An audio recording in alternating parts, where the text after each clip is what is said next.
right, greetings and salutations, everyone. My name is Andrew Kirchhoff, and welcome to our Saturday live stream for the next 2 hours here for Week 9 of the 2022 fantasy football season. I'll be answering your guys' questions to the best of my abilities. Of course, talking about starter sit questions, talking about potential injuries, and which players are going to be going and potentially missing Week 9 in order to set ourselves up for success. Of course, win another week on our marathon towards a 2022 fantasy football championship. Of course, if you guys have any questions, please be sure to go ahead, and when you ask it in the chat, include your scoring format, whether it is standard, half PPR, full PPR, or, 4-point per passing touchdown, 6-point, because that certainly does make a difference in terms of the advice I would give and suggestions. Do appreciate you guys coming out already. If you have not yet already, be sure to click the like button down below. Certainly does help grow the channel every single time you do so. It may seem redundant. It may seem like one like doesn't make a difference. I can assure you, every single one of you count. Thank you very much. All right. So, it's a very interesting week. Of course, we have so many teams on bye, and then we also have the idea that there's so many people missing due to injury that it just becomes one of these make or break weeks. If you can come out of this week with a victory, it makes your team all the better for it by a significant margin. Now, I'm going to go ahead, pop open the chat just in a moment here. Let's go ahead, pop out the chat. Stephen Drakes, I just saw that. Thank you very much. I'll get to that in just a moment. 1 second here. Okay, let's go ahead and open this. And let's connect the YouTube chat so that I can see it on screen as such. All right. So before we get to Steven's question, let me go ahead and scroll up to the top and just start answering some of y'all's questions, because I know there are a lot of players like a DeAndre Swift that we're still not 100% certain whether he's going to play. Now, the assumption is that he's going to play. As to what capacity, it should very much so look like last week to an extent, mainly because the practice, inconsistencies that we saw from him this week with the Detroit Lions. So let's go ahead. I'm going to pop open this chat, top right, easy clap. What I need to do actually is I need to edit this just slightly. Let's do something like this, and then let's move it. There it is. Ha ha ha. All right, now it looks good. So let's see what you guys have to say. Jonathan Taylor is the worst first pick I've ever made, says Lon. Lon, here's the question, okay? Did you make a first pick last year? Did you make the first overall pick the year prior to that? So the last 2 years, right? Christian McCaffrey, number one. Even a couple years back, Saquon Barkley was in that top 3 conversation. So those could be considered, some of the worst first overall picks ever. If you go back to, I think it was 2017, the year after David Johnson had an incredible number 1 overall running back season. The year after, broke his wrist week 1, never played again for the rest of that year. So there have been a lot of bad first overall picks, but let's just hope that Jonathan Taylor can recover and, he's going to be on the right track. Now, Lon, if you would tell me, hey, Jonathan Taylor is the worst, the worst pick ever, I'd probably say that's probably incorrect because injuries are unpredictable. Now, if you told me Najee Harris is the worst first-round pick that we've had in a couple years, I'd probably agree in that stance because, quite frankly, he's not injured and he's still playing and he's still not able to put up enough fantasy points. You know what I mean? So in terms of injuries, you really can't blame the guy. If you're mad about it, well, you're mad for no reason. Jamal or Swift this week? Jamal. 100%. Let's roll with Jamal this week. Again, the assumption is that we're going to see enough Swift to where he could be relevant. But ultimately, it's going to be a Jamal Williams day where he's going to have double-digit rushing attempts. He's going to have the goal line, presence and opportunity. And once, in fact, the Lions mosey their way down the field, which they easily will be able to do so, considering the number one facet in which the Green Bay Packers lack in terms of defense is 100% stopping the run. They got a great secondary. You got Jair Alexander. You got Rasul Douglas. They make plays. Adrian Amos back in the secondary. They've got great, secondary members. It's just a matter of stopping the run. They're not going to have DeAndre Campbell this week. That's one of their better, linebackers that really flies around the field. So, yeah, Jamal Williams is the play. Deion Jackson or Kenyon Drake in a full PPR. As much as I want to trust Kenyon Drake, I don't think I can. I'd probably go Deion Jackson there. Even under the assumption that Gus Edwards is out. So I'm already establishing in my mind when I'm ranking Gus Edwards, Mark Andrews, those kind of guys are out for this week. This Monday night's game against the Saints. The Honey Badger dude says flex play. Likely Curtis Samuel, Garrett Wilson, or Rondell Moore. I think it's between Rondell Moore and Likely. I'd probably lean towards Rondell Moore. I think Curtis Samuel could very easily get himself 10 fantasy points, just without a doubt. The only issue I have with Curtis Samuel is that his target count is beginning to, slowly but surely sink to depths that it's not going to be able to recover, especially when you're going up against a secondary like Minnesota. So I'm thinking Rondale Moore probably is the play here. But again, you didn't mention your scoring format, so that's all I'll just mention. DeAndre Carter or Rondale Moore? Rondale Moore again. The song always sounds like Dragon Ball Z stuff. I mean, maybe. I guess. I don't know. What's up? How's it going, guys? Pitts or Tunyon? At this point, I think I feel pretty comfortable with Robert Tunyon there. But again, it's a matter of how comfortable you feel with rolling Kyle Pitts. I think both of them have been just as inconsistent as one another. I just feel like the matchup is super favorable for Tunyon, which kind of leads me in that direction. Jacoby Myers or Deion Jackson? I just played Jacoby Myers at that point. Jamal Williams, Khalil Herbert. Jamal Williams is in my top 12 running backs going into this week. You guys will see that tomorrow morning as I live stream from 8 to 10 a.m. Pacific Standard Time. So that'll be kind of aware at that point exactly how I'm feeling. I'll still play Everett over Likely this week, Jason. Full PPR, Evan Ingram or Likely? I'm going to go with Isaiah Likely this week. Let's see here. Let's go Antonio Gibson, right? Yeah, Antonio Gibson should have himself a pretty good week here. Thank you very much. Likely or Pittman in the flex in a full PPR. I probably feel relatively comfortable just rolling with Pittman.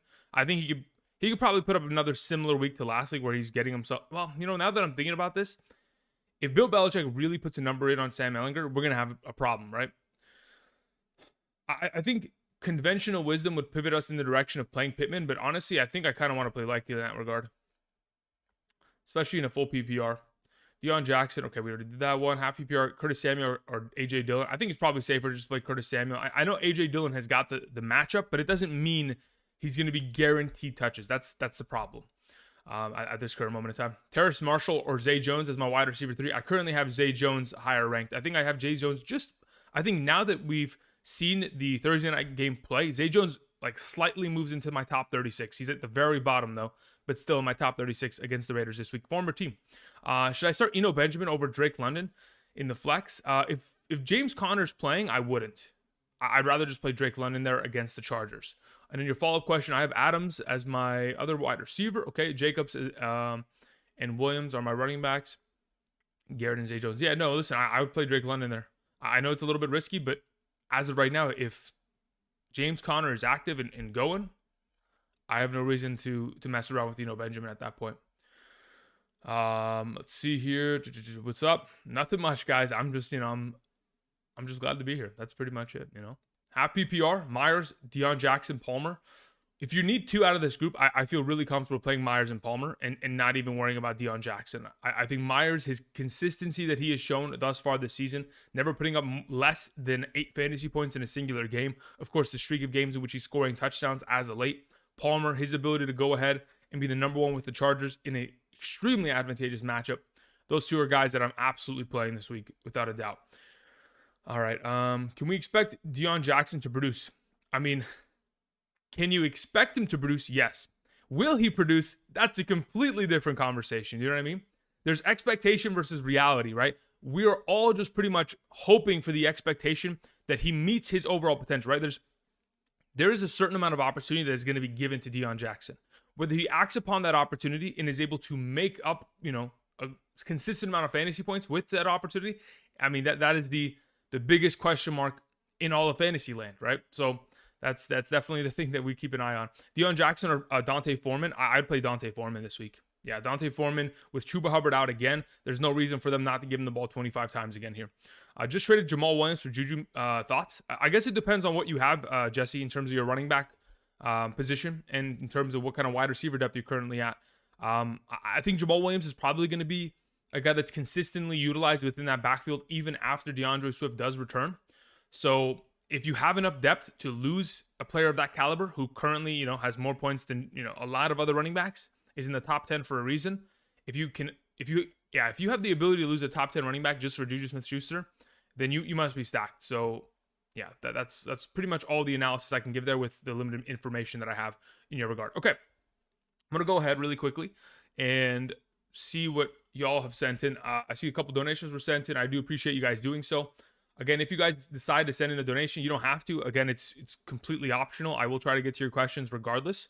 But if you do send in a question, be sure to go ahead included scoring format. I do appreciate you guys doing that, supporting the channel, keeping these lights on, and keeping us going every single day. Thank you. All right, Stephen Drake starts us off today, says, King Andrew. All right, I'm not a king, but okay, thank you very much. Appreciate that. Josh Palmer, or we have James Conner, if he plays, in a half PPR scoring format. I think there's an argument for James Conner to be played in that regard, but I think I'm just feeling more comfortable rolling with Josh Palmer this week, to be totally honest. I think Josh Palmer could, in a half PPR scoring format, based on where I have them ranked, I think he's at a base floor minimum in a half PPR of 13 points. That's kind of where my projection line sits. So I'm kind of just going to roll with that. And if James Conner does end up scoring a touchdown, I guess he's going to have to get himself 10 rushing attempts, a couple catches, whatever yardage he gets. But if he's able to score a touchdown, then certainly he'll be in that conversation. But ultimately, I think Josh Palmer just has the slight edge over him at the moment. All right. Sorensen sends in a question. Thank you. Says, hi, Andrew. Carter, A-Rob, Brian Robinson in a half PPR scoring format. This is a great question. Okay, so under the assumption that DeAndre Carter does play, right? I know he's dealing with an illness. I still am of the opinion that I don't want to play Brian Robinson this week against Minnesota. And I'm looking towards one of those two wide receivers. It's either Allen Robinson or DeAndre Carter. My assumption is that Allen Robinson should have himself a decent week. Of course, if he is consistently getting himself 5 catches, 50 yards, and that yardage count and those reception counts are going to continue to be there. Let me see here. Allen Robinson. What'd you have last week, my guy? Yeah, so the last 2 weeks, 5 catches, 54 yards, 63 yards. So if you're sitting in what's the scoring format here? Half PPR. He's going to get you about 7.5 points there just automatically. Then it's just a matter of, can he score that ever elusive touchdown, which in my opinion, the amount of volume of targets he gets down in the red zone, it's far too valuable to give up on it. So I'm willing to take that 7-point floor to then look for that 13-point upside with Allen Robinson. And maybe he goes ahead and has himself an even bigger game, considering how much success Sean McVay has found against Todd Bowles' defense, over the last 3-4 years now. So yeah, I'm going to go with Allen Robinson there. Sorensen, thank you. Ivan sends in a question, says half PPR. 10-man team. Okay, cool. Or 10-man league, excuse me. Pick 2, Cordero Patterson, Dillon, and Michael Carter. All right, I think I just want to play Cordero Patterson. Even if he's not at a full capacity, I still think that the matchup in itself and the ability for him to get 10 carries is solidified, and it's more valuable than the 10 potential carries that Michael Carter and or A.J. Dillon would get. Then the pivot on that point, after you pick Cordero Patterson and play him, is a matter of whether you roll with A.J. Dillon and Michael Carter. And that's the one that I'm I'm considering it to be the most difficult decision of the two. Oh, man. My biggest issue is how much work is Michael Carter going to get out of the backfield in terms of a receiving game. And I think he will. Considering James Robinson's inactive most likely this week due to the knee injury, I'm going to go with Michael Carter there, and I'll bench A.J. Dillon and just expect him to probably only get himself 10 carries. And yes, probably A.J. Dillon gets himself like 10 carries for 80 yards because the Lions can't stop the run. But 8 fantasy points in comparison to what the base floor minimum of Michael Carter is, if that receiving work kind of implies itself, I'd go with Michael Carter there. Jason sends in a question, says, I'm a fan of having a quarterback and his number 1 wide receiver for double points. I mean, it doesn't really give you double points. You just mean you're a fan of just having a wide receiver and a quarterback, right? And when they score together, they both get their normal points. It's not double points, technically, right? You're not getting a multiplier bonus. If you were getting a multiplier bonus, then yes, that'd be a fantastic option. But either way, I regress or I digress. Maybe I do regress. I don't know. Let's see here. Your follow-up to that, Jason, is, would you trade Nuke Hopkins for Lamb? I already have Jefferson. Would you trade Nuke Hopkins for Lamb? I don't mind it. Again, my biggest issue with Lamb in particular is Dak Prescott. He does not want to funnel target him the ball 10 times a game. And that in itself will lead to a lot more inconsistent weeks than we predict or potentially expect. The fact that this team was looking to trade for Brandon Cooks already leads me to believe that they need a number 2. And if teams just begin to really bracket Lamb henceforth and put it on him, I think it's going to be a difficult proposition for him to outscore Nuke Hopkins rest of the way, even with Marquise Hollywood Brown coming back. So I'm kind of leaning in the direction of DeAndre Hopkins there. I'd rather have him, but if you want to go for Lamb, again, it's all risk in that that Dak Prescott kind of exchange between one another. I don't know why he just doesn't want to target him more than 10 times a game. It's crazy to me. Leo sends in a question, says, PPR, All right, what do we have here? Pick a tight end in a flex. We have Likely or Higbee. I'm going to play Likely there. And then we have a follow-up with Foreman or Palmer. In a full PPR scoring format, I think I'm still playing Foreman there. I think Palmer... Let me think about this. So if Palmer probably gets himself like 15, can... Because I'm thinking that Palmer probably goes for like 6 catches, 50 yards. Nah, maybe more.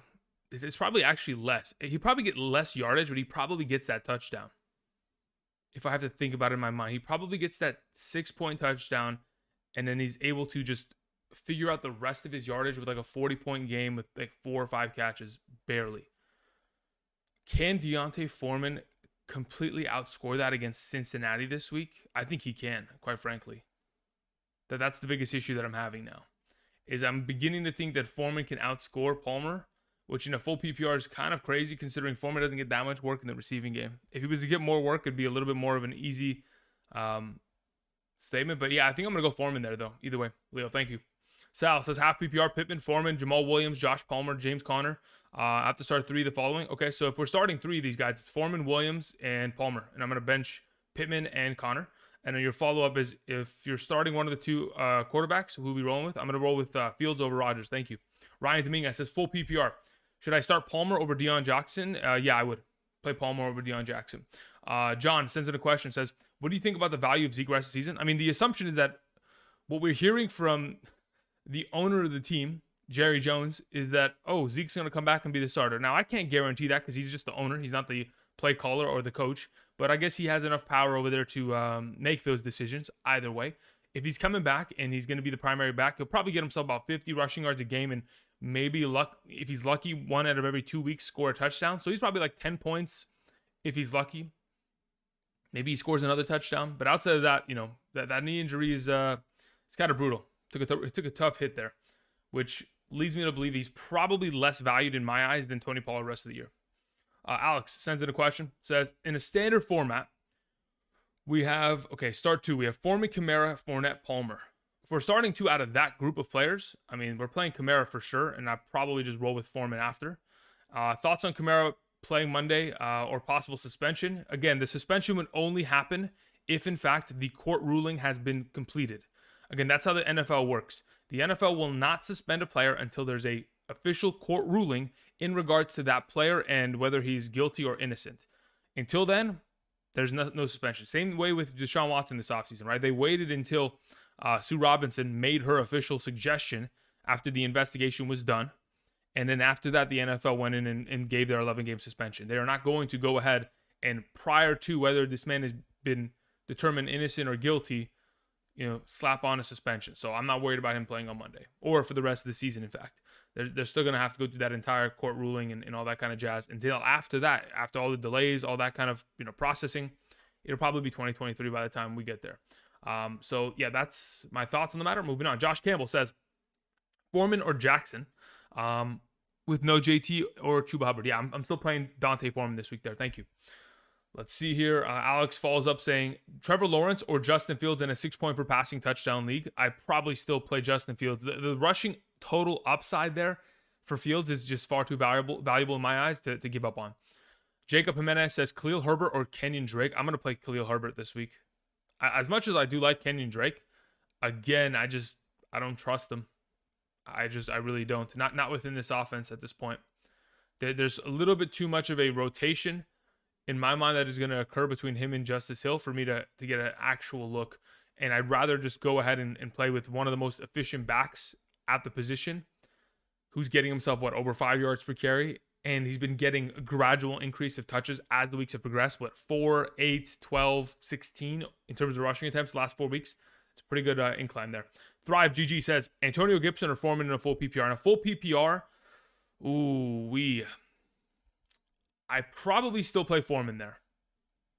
As much as I like Antonio Gibson and he's in that top 15 conversation, he is not higher than Foreman, though. Thank you. Let's see here. A couple more before we get back into the chat. Masenko says, full PPR, Palmer or Deion Jackson? Yes, again, we're going to go with Palmer there. Jake Thompson says, I traded Foreman and Fournette for Lockett and Dalvin Cook. Foreman and Fournette for okay, that's fine by me. I don't have a problem with that. Still have Henry and Hunt. did I ruin my season? I mean, listen, at this point, it's going to be a clear matter of whether or not. Yeah, I think you can survive with Henry and Cook every single week rest of the way. And considering both of them are already past their bye weeks, you're starting them every single week henceforth. So your two starting running backs are not going to be impacted. It's just a matter of who's sitting in the flex position.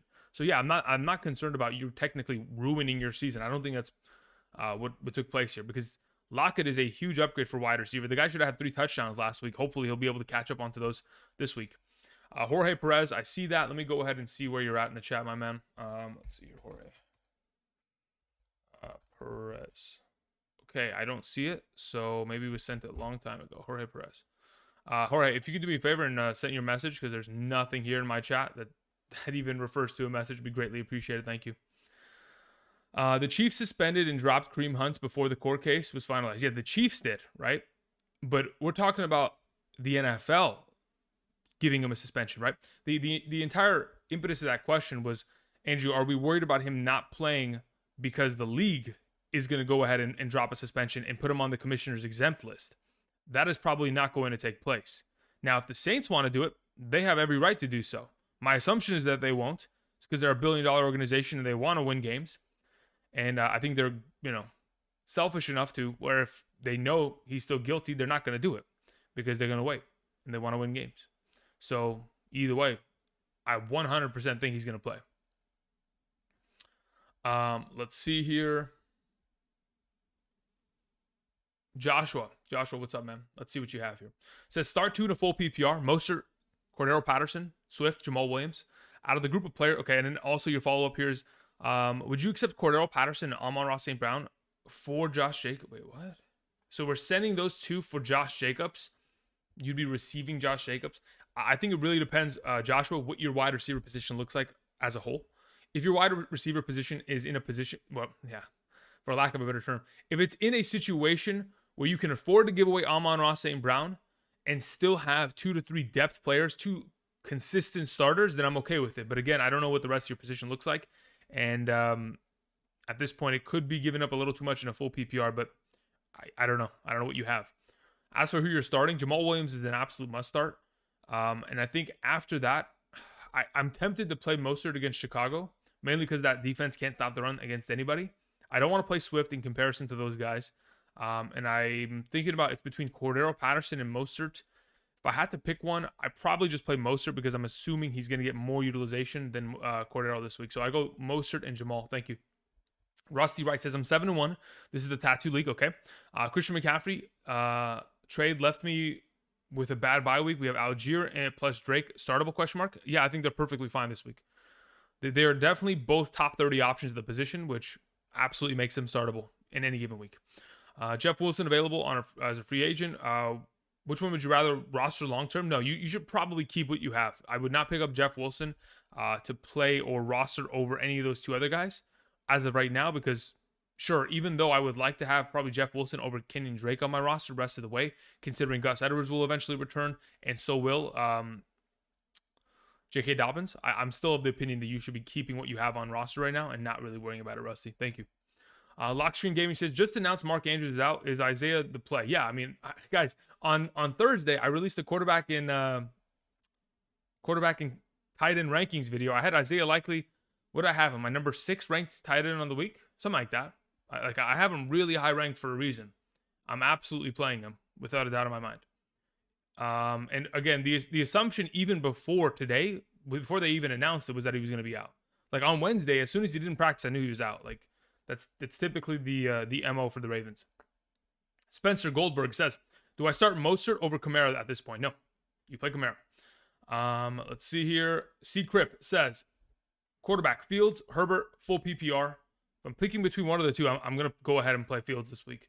Also, Cordero Patterson or Mostert, I play Mostert there.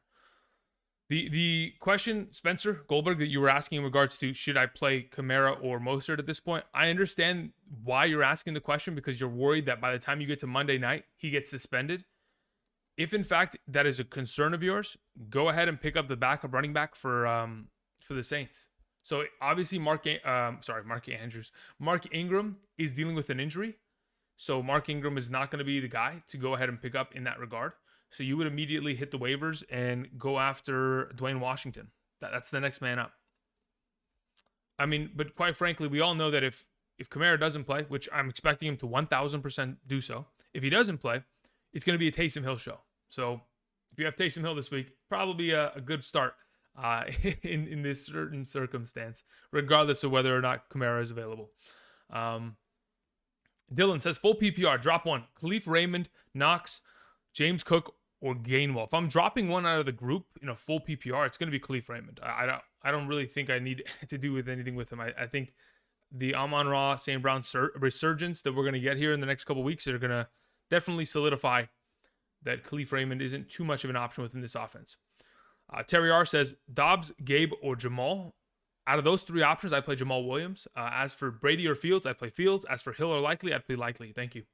Troy, Troy Porsche says, we have to keep Michael Carter on roster or Jeff Wilson. I keep Michael Carter, considering, of course, James Robinson's dealing with a little bit of a knee injury here. That could certainly sustain for longer than we expect, and Michael Carter could have value going forward, which we expect. I mean, if you go back to his rookie year, anytime this guy's been given ample opportunity, he produces at a pretty high rate. So I'm not really too concerned about his potential. Obviously, the matchup this week isn't great, but even with that, we're talking about future weeks, and we're talking about the team who currently has the third best strength of schedule in the fantasy playoffs, weeks 15 through 17. Michael Carter, as a lone back of that backfield, obviously will get a little bit of touches going in the direction of Ty Johnson, but if he's going to be the main guy, he's going to have a lot of value in that regard. Let's go ahead. Let me scroll down to the bottom here. We're going to see a couple of these questions. Okay, I see a couple of you send more donations. We're going to get to that in just a moment, and then we'll hop back into this chat, just trying to catch up as best as I possibly can. Let's see here. So after Lock Screen Gaming, we had Drew. Drew sends in a question. Drew says, pick two, Juju Smith-Schuster, Jamal Williams, Deion Jackson, Josh Palmer, Cordero Patterson. If I'm playing two out of the group, I think I feel Jamal Williams is at 1,000% play, and then following after, it's Palmer. I think Juju's slightly after him, but I think that's probably the pivot we're going to. Drew, I was going to answer your question via Discord anyway, but we hadn't got there yet today. So either way, I appreciate you sending that in. JK says, full PPR, flex, Higgins or Palmer. Yeah, we're absolutely playing T. Higgins. Absolutely there, JK. Thank you.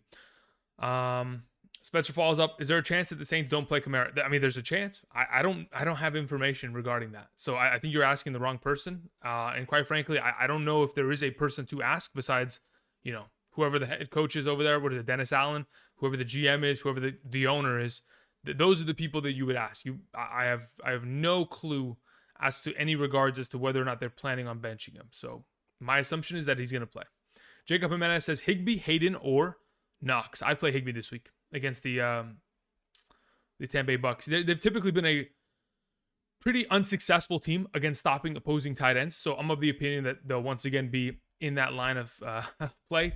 And Higbee's had pretty decent performances against them in the last couple meetings. So I'm all good with that play. Again, I did put out a video on Thursday, quarterback and tight end rankings. I have Higbee ahead of Hayden Hurst and Knox this week. Jan sends in a question, says full PPR flex, Olave, Godwin, or Swift. Of those three options, I think in a full PPR scoring format, I probably lean in the direction of going Godwin this week. It's Godwin, Olave, Swift in that exact order. Austin sends in a question, says stash Hubbard or Mitchell. If I'm stashing one of those options, it's probably Mitchell, mainly because I know that the 49ers in past seasons have liked to have a little bit of a rotation. But again, I think that even when Hubbard comes back, Foreman has done enough to establish himself as the primary number one. And you're basically just saying, hey, which handcuff would you rather have, Andrew? And quite frankly, I'd rather just have Mitchell because there's more value implicated within that handcuff. Thomas says, Isaiah Likely or Higbee? I'm going to go with Isaiah Likely this week there. Moving on, Jeremy Young says, 49ers schedule seems somewhat easy down the stretch. Yeah, it does, especially at the quarterback position. What's Christian McCaffrey's rest of season value? I probably think he's top 5 running back easily, especially the amount of utilization we saw him have last week. Was at 9 targets, 8 catches, receiving touchdown, bunch of rushing attempts. Obviously got himself involved in the passing game. Obviously not going to be something that we're going to see more often, but certainly on the table. Is he tradable in any respect, perhaps for Henry? And a wide receiver too for the playoffs. I mean, if you're going to go ahead and move him for Henry, I think you could very easily get away with that, especially if you're playing in a full PPR scoring format. Somebody's going to have, or I guess it's a matter of whether that team that has Henry is willing to give you a wide receiver 2 and Henry. If you want to make that trade, I'm fine with it. because Henry's got the easiest strength of schedule in the fantasy football playoffs, weeks 15 through 17. He'll run through all three of those. Well, not all three of those defenses. Weeks 15 and 16 are super easy matchups. If I'm not mistaken, it's like Houston and Dallas, or not Houston, Dallas, Houston and Denver, or Houston and Detroit. I keep thinking of D teams and got myself twisted there. Titans schedule. So as of right now, their schedule as of week 15 is the Chargers. Excuse me. They play against the Chargers. I mean, I don't think it gets easier than that, quite frankly. 6.06 yards per carry on average this season. Then they play against Houston. We know that in week 16, Derrick Henry's going to have 35 points minimum. And in the week 17 against Dallas, yeah, it's a little bit tricky, but still, he can run through anybody. So, yeah, I mean, if you can do it, go for it. It's fine by me. Other than that, Carolina's got themselves not Carolina. I mean, I guess he doesn't play for Carolina anymore. I don't know why I thought Christian McCaffrey for a second there. So you're good to go. Yeah, if that's what you're looking for to prepare for the fantasy playoffs, that's the way you approach it. Foreman or Jackson this week, says Peter. I'm going to play with Foreman there. Again, I'm expecting more opportunity, more production, and overall, the game script is probably going to be more in line for Foreman to succeed in comparison to Deion Jackson. Sun AAA says, half PPR, would you rather start CEH, Rondale Moore, or Darnell Mooney? Of the three options, I'm going to play Rondale Moore there. Thank you. CEH obviously is exciting to play, but he's got to have to score a touchdown to be relevant, which, again, I can't guarantee for you. Rest of the season, low and flex. I'm looking for playoff schedule, okay. I want to drop Hendo or Edmonds to play Cordero Patterson. Okay. What does it say? I want to drop Hendo or Edmonds to play Cordero Patterson. Thoughts? Yeah, I would perfectly drop Chase Edmonds. Move Cordero Patterson out of your injured reserve position, put him into your starting position, then play him this week. Yeah, you're good to go. And then would you pick up Gord or Edmonds rest of season? I'd rather have Melvin Gordon rest of season. Jeremy Azar says PPR, pick 2, Boyd, Davis, Dobbs, Jamal Williams, Garrett Wilson. Okay, Jamal Williams 1,000%, and then the next best option there is most likely between Davis and Boyd. I'm going to go Boyd. Just because it's a PPR format, a little bit more consistency, less dependency of a touchdown. So I'm going to go with Jamal and Boyd. Thank you. Facts says, likely or Everett in a full PPR. I'm going to still play with Everett there in a full PPR scoring format. Again, there's so much opportunity on the table for Everett, considering all the injuries that have taken place to the receiving core of the Los Angeles Chargers. So I'm going to give him the nod this week over Isaiah Likely. Even though Isaiah Likely's got himself probably, the upside of being a top 5 tight end this week, so does Everett. And then your follow-up question here, Facts, was start Foreman or Brian Robinson over Kamara because suspension. Listen, because suspension is not a reason. If there isn't a suspension, right, I cannot give you advice on it. I can assume one way or the other. But unless I have an actual fact statement from the National Football League or the New Orleans Saints that they have suspended Alvin Kamara, XYZ reasons, I'm playing him this Monday. That's it. I would not suggest playing Brian Robinson over him because, quite frankly, I don't expect Brian Robinson to score more fantasy points than him because I expect Kamara to play. Again, guys, you guys are asking me questions in regards to a legal situation that I have no information about and that I cannot give you, advice on, quite frankly, because all I can do is give you advice on the information that I do have privy to me. And all I know is that he plays on Monday and that there's no suspension actively at this moment. Juan says, obviously starting Adams, but who do I start as my wide receiver 2 and my flex spot? We have Myers, Lockett, Palmer, and Jamal Williams. Wow, that is a pretty solid group of players. I'd probably play Lockett, and I'd probably follow that up with also playing Jamal Williams. It may be unfortunate to sit Myers and Palmer, but you've got a pretty solid team there across the board, and those are the guys that I'd like to play. Overcome says, pick 2, Deion, Gibson, Montgomery, or Carter. I'm going to play Gibson and probably Deion there. Yeah, Gibson and Deion. Thank you. Troy, we'll get to your question in a second. Flipside Fishing says, 14-team league, Evan Ingram, Isaiah Likely, and Cordero Patterson. Pick 2 out of the potential. Okay, yeah, I'm going to play Isaiah Likely and Cordero Patterson there. Thank you. Moving on, we have Jason, who says we'll pick 2 quarterbacks, rest of season, Dak, Tua, and Geno. Yeah, I'd rather play Dak and Tua rest of season over Geno. I think they just have more upside. They may not be as consistent, but I think the upside plays are what I'm going for. Because if I have 2 options in Dak and Tua, I can play matchups. I don't have to play them in the difficult matchups every single week. So those are the 2 guys I'd rather rather well with. Cell says, full PPR, Foreman, Dion, Cordero Patterson. Give me Foreman there. Armen, what's up? How you doing? Thank you very much. Says full PPR, Gibson, Dion, Swift, Thielen, Singletary. If I'm picking 2 out of this group of players, it's most likely going to be Gibson and Dion. Unfortunately, as much as I'd like to play Swift over Deion Jackson, I don't know if I quite frankly can, because I don't think that the Lions are going to roll him out there at a full capacity. So it's just not really worth it for me to risk it and hope he scores a touchdown, because if he doesn't, the week is pretty much sold. Appreciate it, Armin. J Bo says, Jamal Williams or Josh Palmer? I'd go with Jamal Williams there still. Thank you.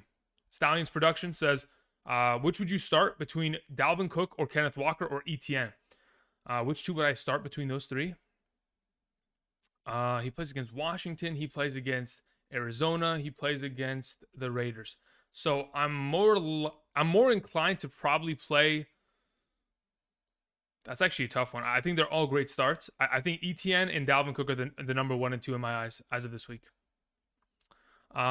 Which wide receiver do you like, Christian Kirk or Romeo Doubs, or Jacoby Myers, Juju Smith-Schuster? Which wide receiver do I like the most this week? Jacoby Myers, then Juju Smith, then Christian Kirk, then Dobbs. In that order, Stallion. Thank you. All right, I think I've caught up there with Stallion. Let me go back up. Let me go ahead and find Troy's question. We'll hop back into this chat. Do appreciate you guys sending in those donations, supporting the channel in that regard. We're going to go ahead and show this. I don't know why that was thing. Oh, it's because it was a spam. It's okay. Josh Palmer or Foreman? I think we answered this like 4 or 5 times, but maybe you're just joining us, Dylan.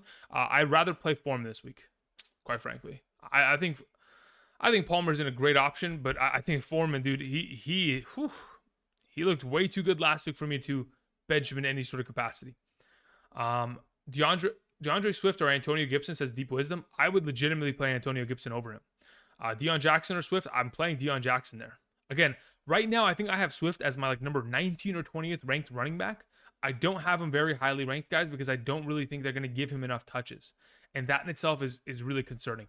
Olave or Pittman rest of the season? I'd rather have Olave rest of the season. And that was even before the Michael Thomas injury. Waller or Likely? Waller's going to miss this week, Timothy, so you're going to have to play Likely.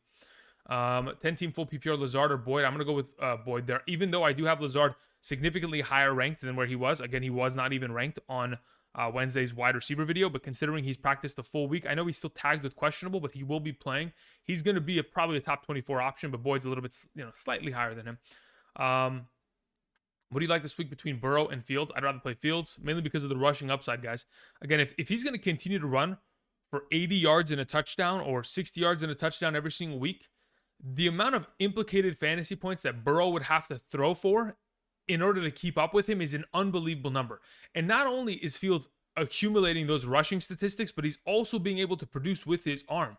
The dude was 17 for 23 passing against the Dallas Cowboys secondary, which quite frankly has been one of the best defenses in the league all season long.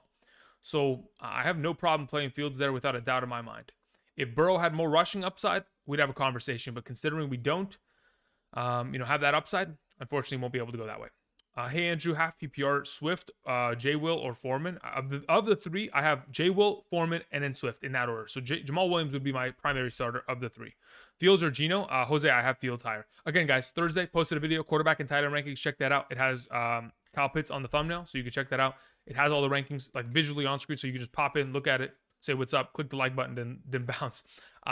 Again, in regards to clicking the like button, if you guys have not yet already and you guys are just joining us, be sure to click the like button down below. Certainly does help out the channel a bunch. Okay, let me go ahead. Let me find Troy's question, and then we're off and away.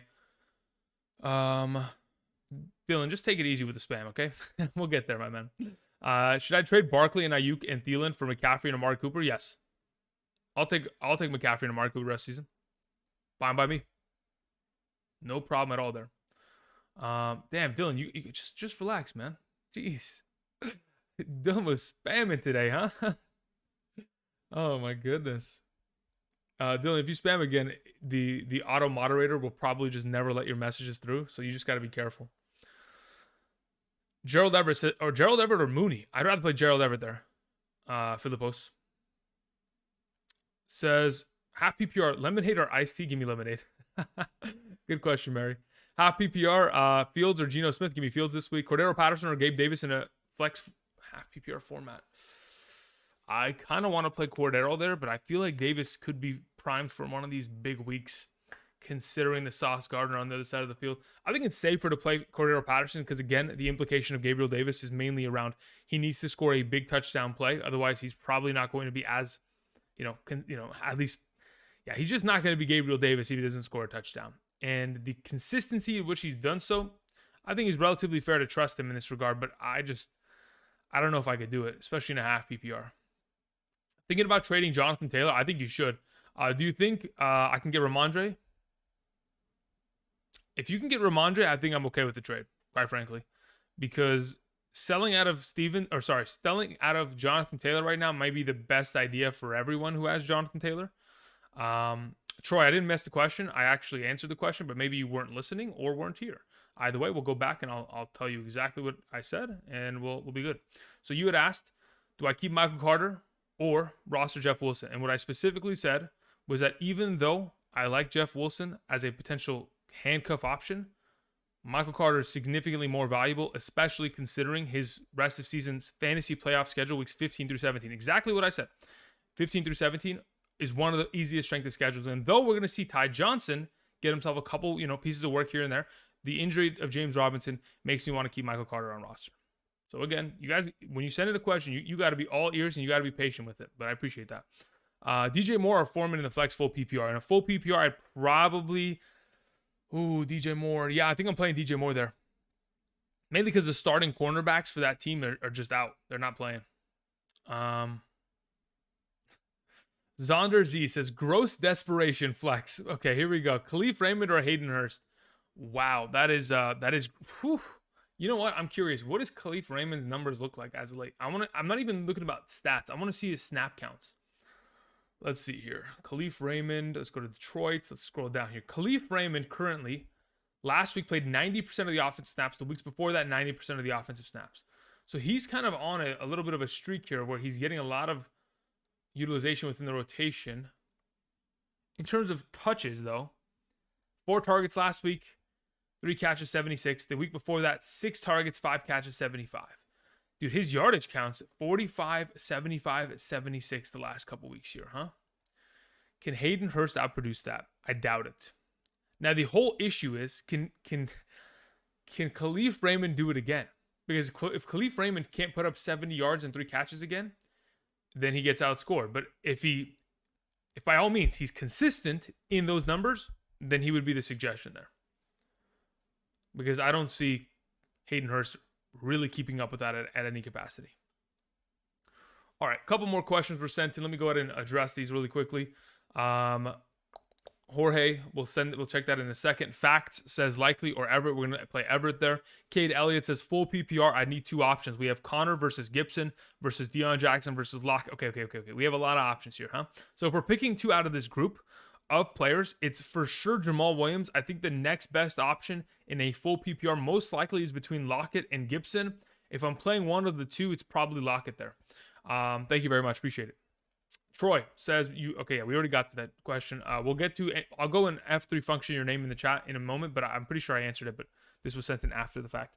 Regular veteran says Singletary or Robert Woods in the flex. Neither. If I had to pick one, though, I'd play Singletary. Or pick up Kenny Drake off of waivers. You know what? I'd probably feel more comfortable picking up Kenny Drake off waivers. Yeah, that's probably where I would go. Because I cannot afford to start Robert Woods in any single league ever until we see some semblance of life from that offense in the passing game.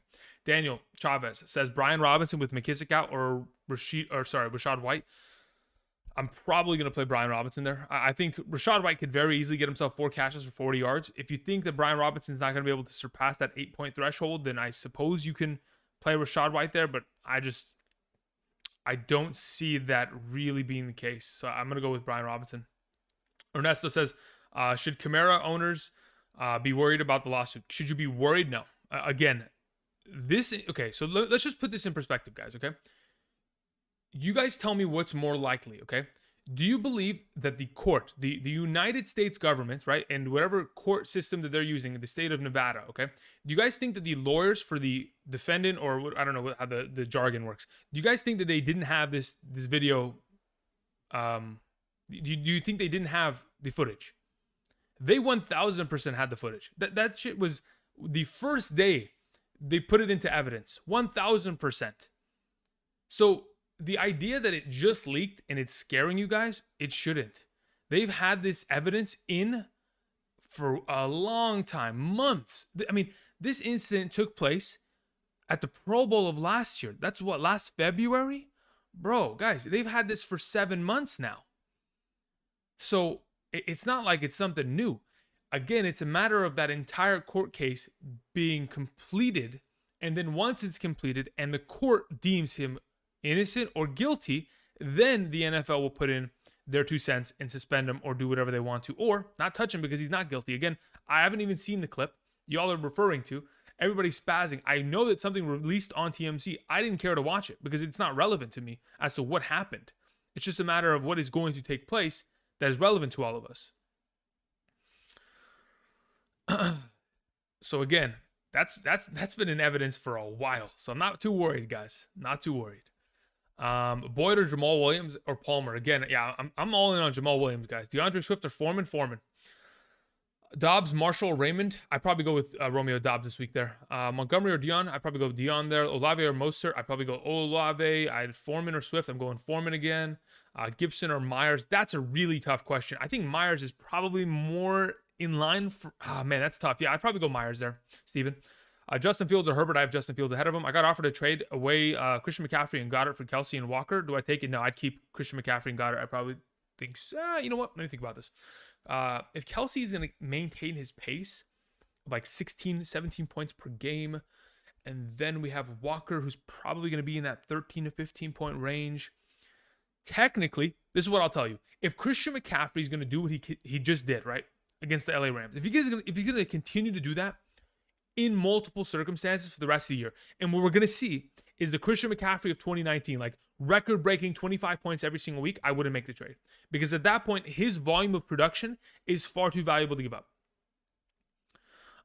Akers, Darrell Henderson, or Kenyon Drake. I probably lean towards playing Kenyon Drake. I don't think I want to play a running back against the Tampa Bay defense. I know running backs have found success recently, but I just don't trust the Rams offensive line. They just suck. Let's see here. Is this a good trade in a 10-team league? Mixon and Lazard for Walker and Amon-Ra? Yeah, I'll take Walker and Amon-Ra rest of the season. Absolutely. Tony or Mooney or Deion Jackson? I play Deion Jackson out of the group in a full PPR. As for your second option, considering I don't know how much utilization Tony's going to get, I just play Mooney there as the follow-up. Thank you. All right, a couple more. Let me go ahead and see what Troy had said earlier, if there was any other questions that he had mentioned. Because I know we addressed that one question. This is a different Troy. Yeah, Troy, we already answered it. Again, we're keeping Michael Carter, my guy. What else do we have here? Okay. Augustus sends in a question. Thank you, Augustus. I appreciate that. Says, trade Jonathan Taylor / hold for playoffs. Need a running back. Who do I get? Again, people were mentioning it earlier. Should I go after Ramondre Stevenson for a guy like Jonathan Taylor? I'm fine with that. If I can go get a running back that is going to put up over 15, 16 fantasy points per week on average, and he's going to continue to do that for the rest of the year, I'm perfectly fine trading Jonathan Taylor for that. Because the assumption is that this ankle sprain that Jonathan Taylor sustained is most likely going to hold him out for, I'd venture to say, until week 11. And if that's going to be the case, you could end up losing your entire season because you take a couple L's here and there, and you might need to make, the move now instead of holding. Freddie, what's up? Says Dobbs or London. I'm going to go with Romeo Dobbs this week there. Thank you. Should I start Justin Fields over Kyler Murray? I have him over Kyler Murray this week. Kyler didn't have D-Hop last time versus the Seahawks. He didn't have D-Hop, but he did have Marquise Hollywood Brown. So that's the biggest concern at that point. I know for a fact that the center for the Cardinals and their right guard are both going to be out again this week. Rodney Hudson, Max Garcia. So that's obviously not going to help. But as of this moment, I'm still leaning in the direction of playing Fields. Not because of the receiving help, because of the rushing stats alone. I legitimately think that in terms of rushing statistics alone, Fields could outscore Kyler. I mean, if he's putting up 60 rushing yards and a touchdown, you're getting 14 points there straight alone. I mean, anything you do after that is just bonus points. And I'm 100% certain he'll probably get up to 175 passing yards, maybe complete a passing touchdown. And when he does so, that's an extra 8 points on top of the 14 we talked about. It's a 22-point week, and he's definitely in the top 5 in that category. Olave or Patterson, half PPR, I play Olave there.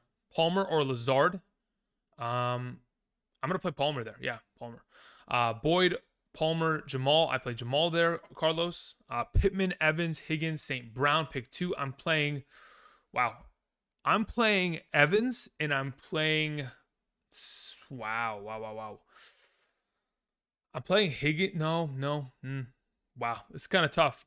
I think you got really good options across the board here. I'm not playing Pittman. I'll tell you that much, Singh. I think it's probably a game in which you just roll with St. Brown and Evans.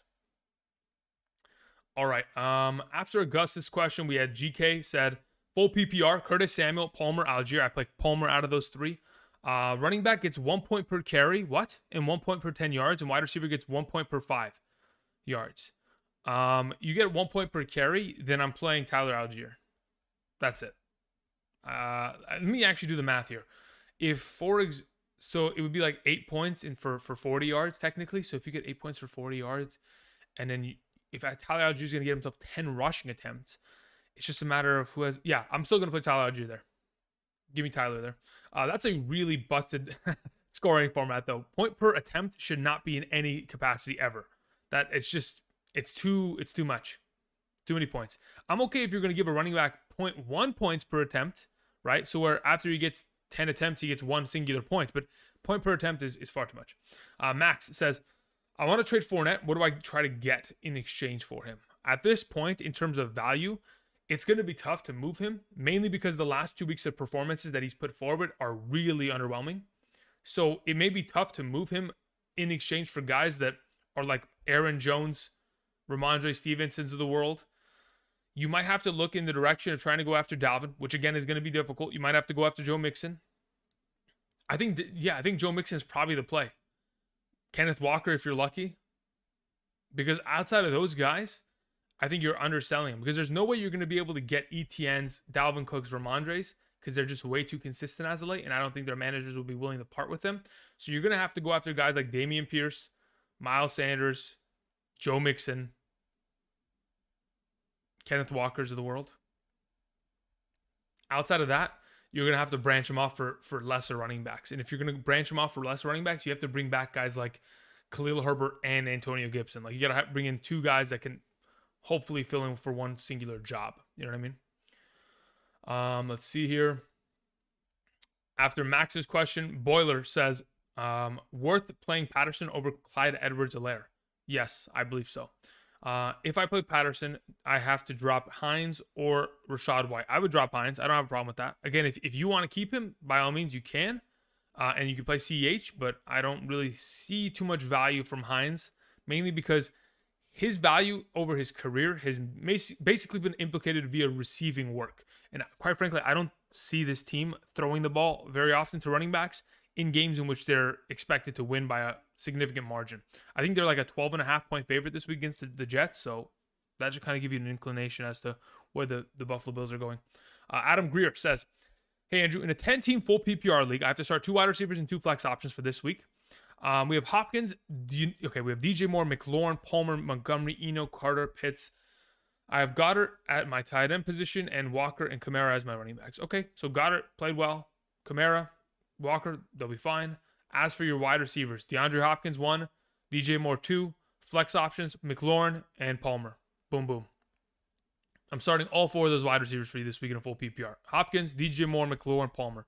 Do not play any of the other options. Thank you. Overcome says, I traded away Lamb and Najee for Amon-Ra St. Brown. I don't love it.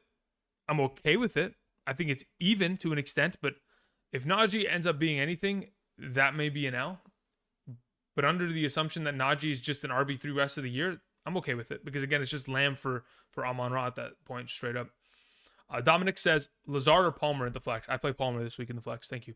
Troy says, is Mariota a better start than Herbert rest of season? I don't know if he's better than him rest of season. I think right now he probably is, considering, there's the complications at the wide receiver position for Herbert. As of right now, I've moved Herbert down my rankings a little bit over the last couple of days to the point where he's just on that peak of being on the outside of the top 12. Because again, even though it's a fantastic matchup, there's no guarantee of success in that passing game. They didn't look good prior to the bye, and they could come back and not look great against the Atlanta Falcons as well, and it wouldn't surprise me. He's still going to produce. It's just not going to be at the highest of levels in which we expect Herbert based on what we saw in 2020 and 2021. Justin sends in a question, says, I need two. Higgins, Lockett, St. Brown. It's going to have to be St. Brown and Higgins there. Thank you. Jonathan Rodriguez says, pick two for the flex. Michael Pittman, Deion Jackson, Dobbs, Rondell Moore, James Conner, Tyler Algier. Probably, you know what, Jonathan, what's your scoring format before I even get anywhere there? That's probably the number one question I need to ask. All right, before we continue, what time is it? It's about almost 2 p.m. here. Been about live for an hour here. Do appreciate you guys joining us this afternoon as we're talking all things fantasy football. If you guys have any questions, again, the chat is open. I'm going to try to get to the chat right now. I'm going to update this sucker right here. Again, trying to, pace my time between both the chat and the donation questions. Again, the donations obviously grant priority because they're supporting the channel in that regard. So I do appreciate you guys being patient in that regard, me trying to cover up all those questions that are sent in. So let me go ahead. Let's see here. Where is this? Okay, so how do you feel about Pittman rest of the season? I don't feel comfortable with it. I didn't feel comfortable with it as soon as the trade was made, and quite frankly, I still don't. I mean, not trade. The benching of Matt Ryan was made, and I don't feel comfortable about it rest of the season. So I'm perfectly fine moving him if you can off team. Jonah says, I'm really confused about the whole Cordero Patterson. What's going on with that? Should I trade him before he duds and Algier takes over? Algier's not splitting or taking over. Algier will split, but he's not going to be the majority, and that should be expected because prior to Cordero Patterson leaving with his injury, he was already splitting in weeks 2 through 4. So the split is not the concern, and he's not going to dud. So I don't know why you're confused. Maybe I don't know who told you. Do you expect him to dud or anything of that extent? Maybe that's your expectation. I wouldn't move him. I'm holding him. He's got the best strength of schedule outside of most of the rest of the way for the regular season, weeks 9 through 14. So I'm keeping him on roster. Let me go ahead, scroll down to the bottom here. Where's Jonathan Rodriguez? Where are you at, my man? I got to check out your Rod.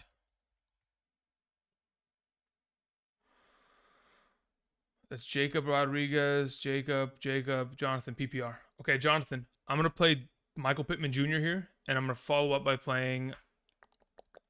Yeah, I play Deion Jackson as the next best option there. Thank you. It's kind of tough to start both Colts, though. That's my biggest concern at this point. But considering you have Dobbs, James Conner's kind of in that questionable region. Algier in a full PPR isn't as reliable in comparison. Rondell Moore could be decent. Yeah, I'm still going to play those two, though. I'll play the Colts. Let's see here. CH versus Cordero Patterson versus Gabe Davis. Again, I want to play Patterson. Gabe Davis is a decent option, but again, it's a matter of touchdown upside. If you can guarantee the touchdown, then you play Gabe Davis, but that's the issue. I don't think I can guarantee it. Trevor Lawrence or Cordero Patterson this week? What? You play Trevor Lawrence. What the heck? Trevor Lawrence has moved up significantly in my rankings as of late because the Vegas Raiders can't stop a soul defensively. Curtis Samuel or Adam Thielen? Curtis Samuel. Lon. 18 PPR. Should I play Higgins, Jamal, Godwin in the flex? Thanks. If I'm playing one in a full PPR scoring format, it's most likely playing Higgins. Appreciate it. G Medina sends in a question. Says, for my last wide receiver on the bench, should I keep Kadarius Toney and see how he does, or pick up Cortland Sutton, Deontay Johnson, or Drake London? I think it would probably be in your best interest to pick up one of those wide receivers. I think it wouldn't hurt to wait and see what the heck, Toney does end up producing. The whole question is, if someone in your league has already dropped Cortland Sutton, Deontay Johnson, and London, and nobody has gone to pick them up, that means that they'll probably still be there by the time we get to Tuesday. So you could very easily wait and see. And if someone, if no one's picked them up, then why would they even go after him at this point? So, yes, my opinion would be, yes, I would rather have Cortland Sutton rest of the way. But I don't think it would hurt to wait. Colin Smith, full PPR, Hollins, Landry, or Marvin Jones? At this point, if Waller's out, I'd play Mac Hollins this week. Thank you. Tyler T says, my running backs are Christian McCaffrey, Barkley, and Connor. Okay. We're in a good spot there. Should I wait and see if Connor will play or drop him and play Deion Jackson? I would not drop him. I would keep him, and I would try to get Deion Jackson alternatively with a different... Oh, you have ETN as well. No. At this point, yeah, you're just going to keep Connor. Because Deion Jackson will be fine, but, Jonathan Taylor will eventually return. So as of this moment, yeah, you just keep what you have. Jayon sends in a question, says, 3 and 5 need to win this week in a half PPR scoring format. Who do I start between the following? I have Evans, Palmer, Kirk, Dobbs at wide receiver, Swift, Kamara, Herbert, Williams, and Patterson, and then we follow up with Everett at tight end. Also, do I drop McPherson for Myers? At this point, yeah, I'd be willing to play Myers over McPherson. So that's first and foremost. Let's go get Myers. Follow up to that. As for your wide receivers, I'm starting Evans and Palmer. I'm starting Kamara and Williams as your running backs. I'm playing Everett at your your flex position, or sorry, your tight end position. And as for your flex is most likely going to have to be between Herbert and Swift. I think I'd probably just play Swift there as well. So I'd probably go Evans, Palmer, Swift, Williams, Everett. Adrian says, Godwin, Monty for, okay, wait, what is this? Trade Godwin and Montgomery for Cook and Dobbs. Godwin and Montgomery for Cook and Dobbs. Yeah, if you're in and you have Madison, yeah, I'm okay with that. Again, it's just a matter of, do you need that running back value in comparison to Godwin, right? And I'm 100% in on that, Adrian. Yeah, we're good to go there. Matthew Chung says start Dion, Thielen, or Cordero Patterson versus Watt. Okay, so start Dion or Thielen. Okay, so first and foremost, I'd rather play Dion Jackson over Adam Thielen. Follow up, Cordero Patterson versus Kenneth Walker. I'd rather have Kenneth Walker rest of the season and this week. Like the Jeans says, Fields or Cousins this week. I'd rather play Justin Fields. Thank you. Okay, let's go back into the chat, see what's going on here. Scrolling down a bit. Let's see, what do we have here? Let me scroll back up so we can kind of catch up. Okay, here we go. So DJ Moore or Dante Foreman in a half PPR. In a full PPR, I'd play DJ Moore, but at this point, if it's in a half, I play Foreman. Dante Foreman, Gabe Davis, or Patterson PPR, I play Dante Foreman. Michael Carter or Tony Pollard rest of the season, I'd rather have Tony Pollard. Lon, thank you, no problem. Needed wide receiver 2 in a flex. Pittman, Juju, Garrett Wilson, and Deion Jackson in a standard scoring format. If we need a wide receiver in a flex, I'm playing Juju Smith-Schuster and I'm playing Deion Jackson. Half PPR, pick 2 out of the 3. Deion Jackson, Damian Harris, or Brian. Okay, I'm playing Deion Jackson and I'm playing Brian Robinson. I don't expect Damian Harris to play this week. Deion Jackson, Montgomery, McLaurin this week in the flex. Don't know where you're scoring from in his base. Justin Fields or Herbert? Justin Fields. Boyd, Palmer, Foreman in a full PPR. I'm probably still playing Foreman, even though it is tough to do. I think all those guys have great options. I just think Foreman's way too primed for another one of these big games. Allen Robinson or Garrett Wilson? I'd play Allen Robinson there. Let's see here. Terrace Marshall or DeAndre Carter in a full PPR scoring format. I'd rather have DeAndre Carter, assuming he even plays tomorrow, though. That's the whole issue. I can't guarantee he plays because he's been, dealing with an illness all week long. And if we're betting on an illness actually impacting a player, just look at last week, right? Devontae Adams and Darrell Henderson were both sick. Both of them did nothing. So it's probably the better play to just go with Terrace Marshall and expect him to play. Dobbs, Mooney, or Duvernay? I think I have Duvernay above the bunch. Gus being doubtful screws me. Just mark him as out. Yeah, I know. Just so we could put him in the injured reserve spot, right? Yeah, it's tough. Patterson or Garrett Wilson? Give me Patterson. Half PPR, DJ Moore. Okay, we already went over that. We're going with Foreman. Michael Carter, Khalil Herbert, Gibson. Choose 2. I'm going to play Gibson, and I'm going to play Khalil Herbert there. Thank you. Should I trade Lamar and Pittman for D-Hop? It depends who you have as your backup quarterback there, Jordy. I guess you theoretically could if you have a good enough backup quarterback, but, I mean, it's tough to give away Lamar just for anybody. Hello, sir. Stevenson or Foreman? Yeah, Stevenson, 1,000%. I don't expect Damian Harris to play this week. What order do I play these 3 at? I play Stevenson, Jamal, then Foreman in that exact order there, Brian. Thank you. Again, a lot of the questions you guys are asking, I'm very so much willing to answer because a lot of them are going to be answered tomorrow morning as well. There'll be a visual representation between 8 to 10 a.m. tomorrow morning, Pacific Standard Time on the channel. I will be live streaming here and, of course, giving you guys all that you potentially can handle in regards to half PPR rankings on screen. We'll, of course, talk about top 12 defenses and kickers. I'll answer some questions via donation and hopefully get us all set tomorrow just to kind of establish our lineups to an extent. Let's see here. So that's pretty much the gist here. Outside of that, if you guys have not yet already, do me a favor, click the like button down below. And also, if you guys want to continue to play daily fantasy, you can check out PrizePicks. We're going to go ahead in just a moment, probably in about 3 minutes here. I'm going to hop into PrizePicks and talk about some of the overall entries that I like to make for this upcoming weekend, mainly because I mentioned it on yesterday's video, and I'm not sure all of you saw it, but hey, there are some entries there that are absolute steals. So if you can check that out, or if you want to go ahead and check that out, go down to the description, click on the link, and when you sign up and make a first-time deposit using promo code Andrew, you'll be given a first-time deposit match up to $100. So check that out today. Thank you very much. How long is the wait for what? DeAndre Carter, Terrace Marshall. Yeah, we're gonna go with Marshall there. Pitts, Claypool, or Patterson. I'd probably say, if we're playing in a full PPR, I still want to play Patterson there. I still think that the full week of practice leads him into playing a pretty sizable amount. This is not funny. It's just not. It's not. I don't know why people think that stuff's funny. Rondale Moore, Allen Robinson, Darnell Mooney, or Julio Jones rest of the season full PPR. If I'm picking one rest of the season full PPR, it's probably Allen Robinson. This guy gets hurt all the time. This guy's going to get replaced once Hollywood Brown comes back, and this guy's in an offense that doesn't like to throw the ball. So I'd go with Allen Robinson. Lazard, Josh Palmer, Tyler Boyd, Michael Pittman. Also, would you trade Michael Pittman for Keenan Allen? Yes, I would. If I'm picking one of these guys this week, it's probably going to go with Josh Palmer this week there. PPR rest of season, who you got, Wan'Dale Robinson or Jarvis Landry? Give me Wan'Dale Robinson. Don't trust Jarvis Landry to stay healthy. I have Justin Fields rest of season, Andrew.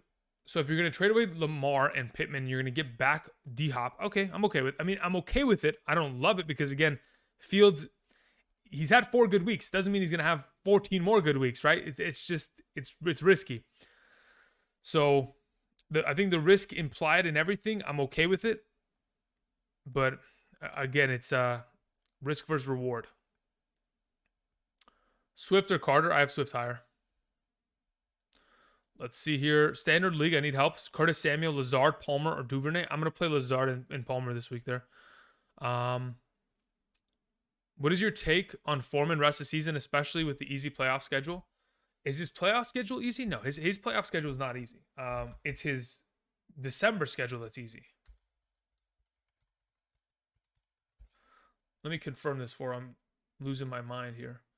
For the Carolina Panthers, right? Their fantasy playoff schedule, it's not technically easy. I don't see it as easy, right? Detroit's going to be a cakewalk. That's not a problem, right? But Pittsburgh's not an easy matchup, and neither is Tampa Bay, especially if you get the right Tampa Bay team stopping the run.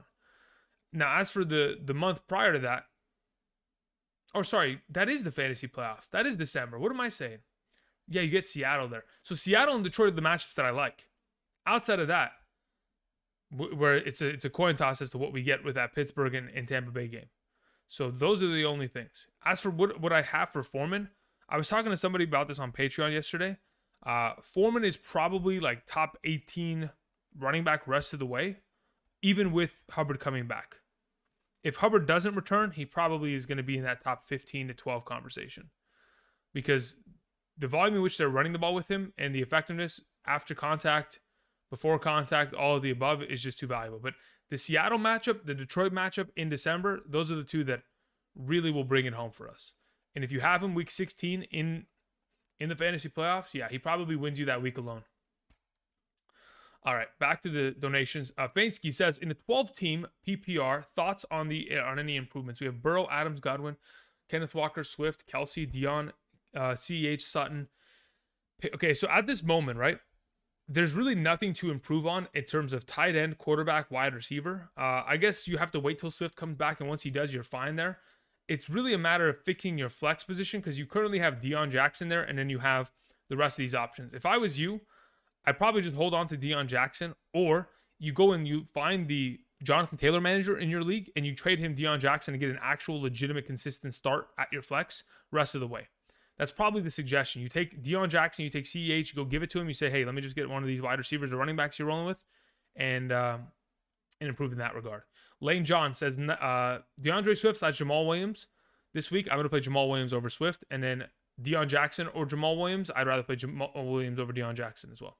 Overcome says, I want to offer Mixon and Gabe Davis for Hill. If you can get away with it, then sure, go for it. I just don't think they'll accept it.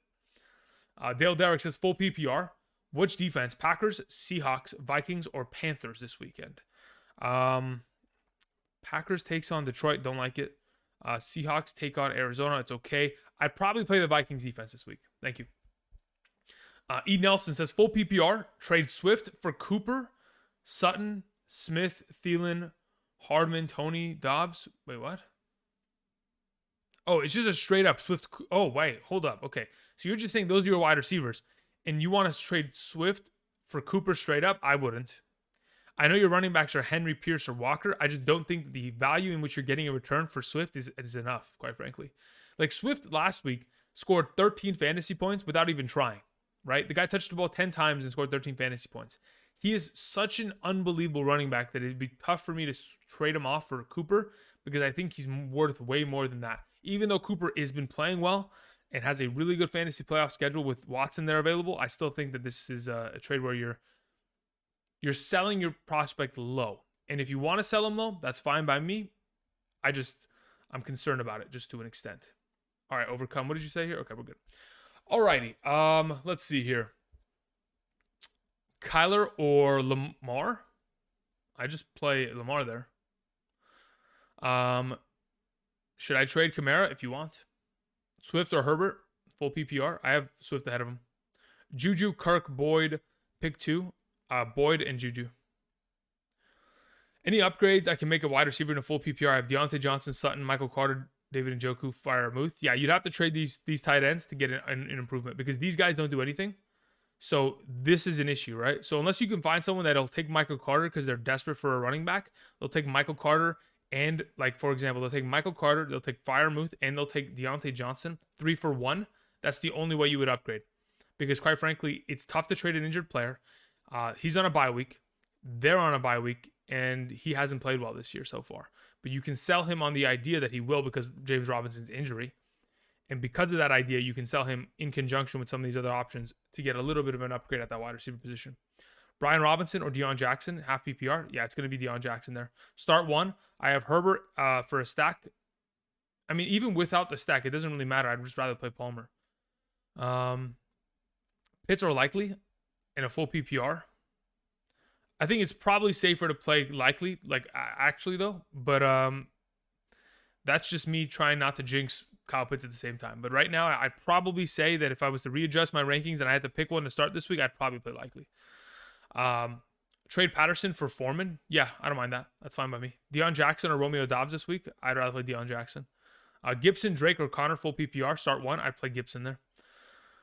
Who would you rather start out of these 3? Edwards-Helaire, Kenny Drake, David Montgomery. Also pick one of these, Duvernay, Claypool, or Alec Pierce. I'd rather play Duvernay out of the 3 wide receivers, and out of the 3 running backs, I'd rather play David Montgomery. Thank you. Brian Robinson or Khalil Herbert. I'd rather play Khalil Herbert this week. Evan Ingram or Likely. I'd rather play Likely. Standard Lazard or Duvernay. Lazard. DJ Moore or Chris Godwin. No, it's probably. Oh man, that's actually tough. DJ Moore or Chris Godwin. I think in a full. No, actually in both formats, I probably play DJ Moore. Yeah, I think I'm just gonna play DJ Moore because he has more touchdown upside. Need a flex. Likely Pittman, Kirk, Everett, Foreman. Probably play Foreman there. True gentleman. Swift or Dion? Again, I prefer Dion this week. Is Mitchell droppable? Yeah, if you don't want the handcuff to McCaffrey, that's fine. You can drop him. And that's not even being like sarcastic. Like if you're just not interested and you need to fill a spot, then yeah, he is droppable technically. Lazard, Dion, Rondell Moore for the flex. PPR, I'm starting Pittman and Myers.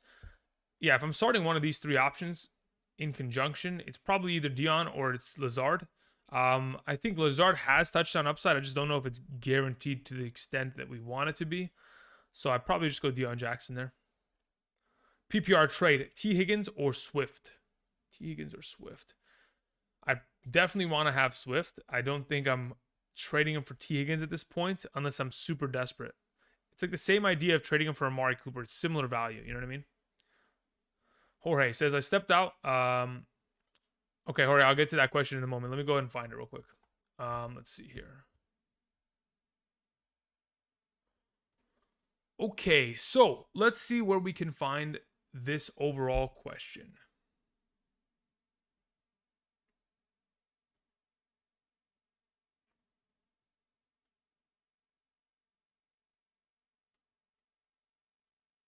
Where is Jorge's question?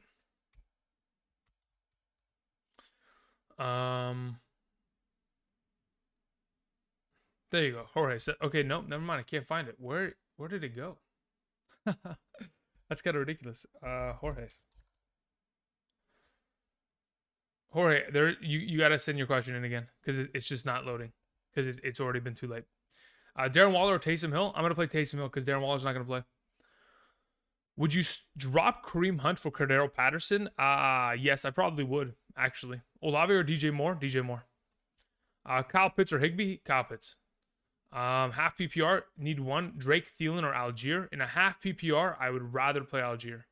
Patterson or Foreman? Foreman. Would you drop Kareem Hunt for Brian Robinson? No. Let's see. Okay, so I'm going to wait for Jorge to send in that question. Giants in Fantasy says Kirk Cousins or Justin Fields? Justin Fields is my suggestion. Again, if you go check out my quarterback rankings video that I posted on Thursday of this week, that'll give you an indication as to why I like him more. Let's see here. Let's scroll down a little bit. Kelly, okay, we'll send that. Let's see here. Kelly says, in a 10-team league, start two. We have DeMarcus Robinson, Romeo Doubs, Rondale Moore, Lazard, Pittman. It says flex whoever is left or Khalil Herbert. Okay, so as of right now, if we're starting two wide receivers, it's going to be Lazard and Pittman. And then if I'm going to start a flex in a full PPR scoring format, I probably just start Rondale Moore there. So I go Rondale Moore, Lazard, and Pittman out of those options there, Kelly. Thank you. Alrighty. So really what I wanted to do earlier, which I'm going to probably hop into right now, is just going over a couple prize pick entries. Not sure if you guys are familiar, but we'll go ahead and get you guys a little bit familiarized as to what the heck I'm talking about. So what I'm going to do actually is I'm going to switch screens here. Yeah, we're going to switch screens. So do not be afraid of the ball. The ball will not hurt you.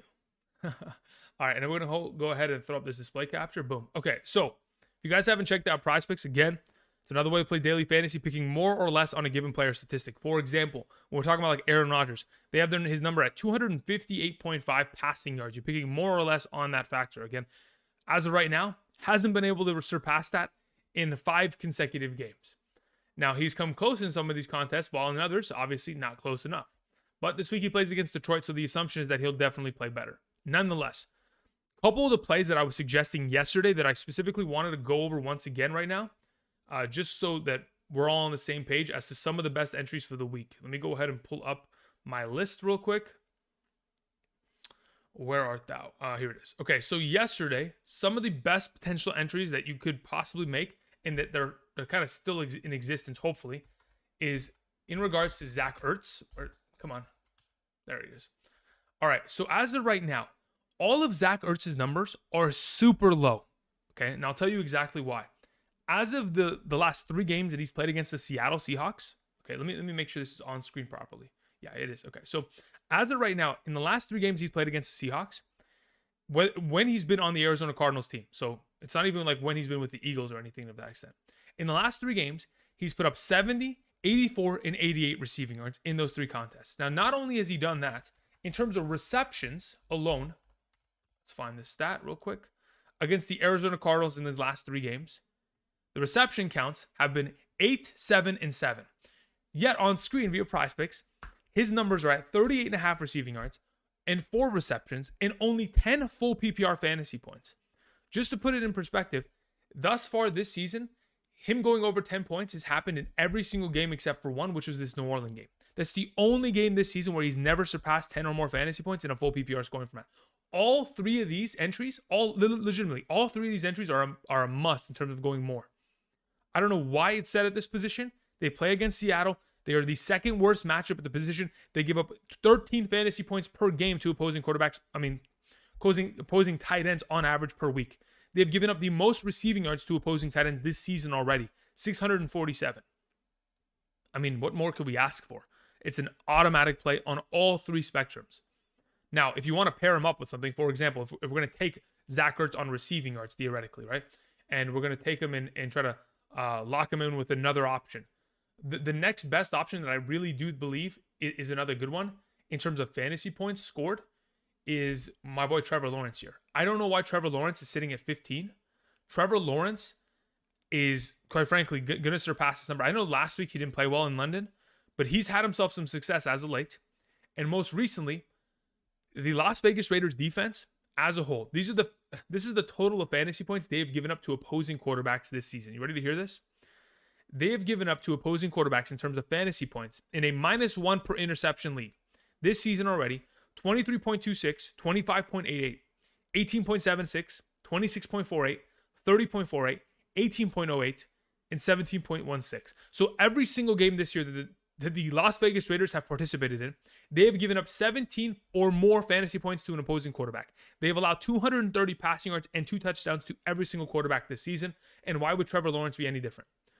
So an entry like this, where we go ahead, I don't want to add any other legs. I'm just going to pick more on this. And then we're going to go ahead. You know what? I'm actually feeling confident enough to where this kind of an entry actually works in my mind. So we're going to go ahead and make that entry. Boom. And then we'll go back to this board. Again, there's a lot of potential plays to be made here. There were a lot of other plays that I really do like. For example, receiving yards, Jalen Waddle in specific. As of right now, Jalen Waddle, this number, the 68.5, he has done it 5 out of the 5 times this season when Tua has been healthy. Why not? I mean, literally, if you're going to be 5 out of the 5 times, this is a number that's pretty much sitting in that automatic range. So again, pretty good number. Another one that I really like, I'm actually curious. Where is Ramondre Stevenson? Ramondre Stevenson, okay? Look at all these numbers right here, right? So under the expectation that we probably see Damian Harris miss this week, mainly because Damian Harris has been ill all week, has not practiced, these numbers are very much so accomplishable. This number in terms of rushing yards, yesterday it was legitimately at 65 or 64. Let me actually confirm. Yesterday, that number was quite literally at 64.5 rushing yards. I got him at that number because in the last 6 games, he had surpassed that number every single time. Now, this is a little bit tricky. So instead of going after this number, even though I still think it is very much so capable in his overall scoreline, I probably think receiving yards is more likely to be the case, considering he's catching the ball 7 to 8 times the last couple games. This is probably more of an accomplishable number overall, or you just take the overall touchdown upside and roll with that. Either way, if you guys want to check out PrizePicks, make some picks yourself, put together some entries, whether it is, of course, college football. Let's see here. What do we even have college football? Again, I don't watch enough college football to get this going. The NBA, of course, you can go ahead, make some picks regardless of whether it is assists, turnovers, fantasy points. Again, all available to you via PrizePicks. Use promo code Andrew today. Use the link down in the description. And when you sign up and make a first-time deposit, you'll be given a first-time deposit match up to $100. Check that out. Again, that entry, any entry in combination with Zach Ertz as a part of it, will already have one of the legs already completed because Zach Ertz is going over those numbers, and it's a guarantee.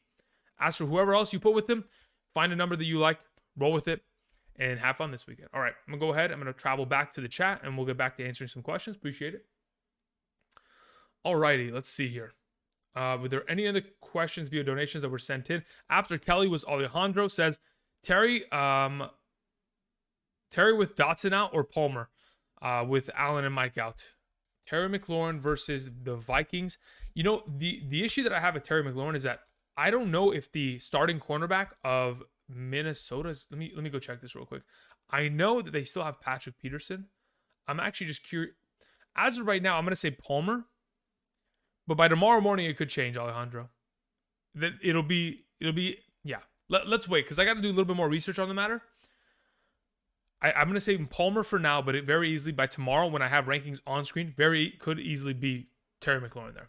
Juan Angel says, I traded Jamal Williams for Keenan Allen. Was it worth it or nah? Yay or nay? At this point, I'd probably say nay. Purely because, again, I think somebody was mentioning this earlier. They traded away Jamal Williams for Juju Smith-Schuster. If you can afford to give away a top 5 or a top 10 running back right now, and a guy that very easily rest of the season could be top 20 running back when Swift is fully healthy, if you can afford to give him away for a wide receiver, then that means your running back position is stacked, right? And at that point, I'm okay with it. But in a vacuum, just as a trade alone, I probably would say no. But that's just because I don't know what the rest of your team looks like, Juan.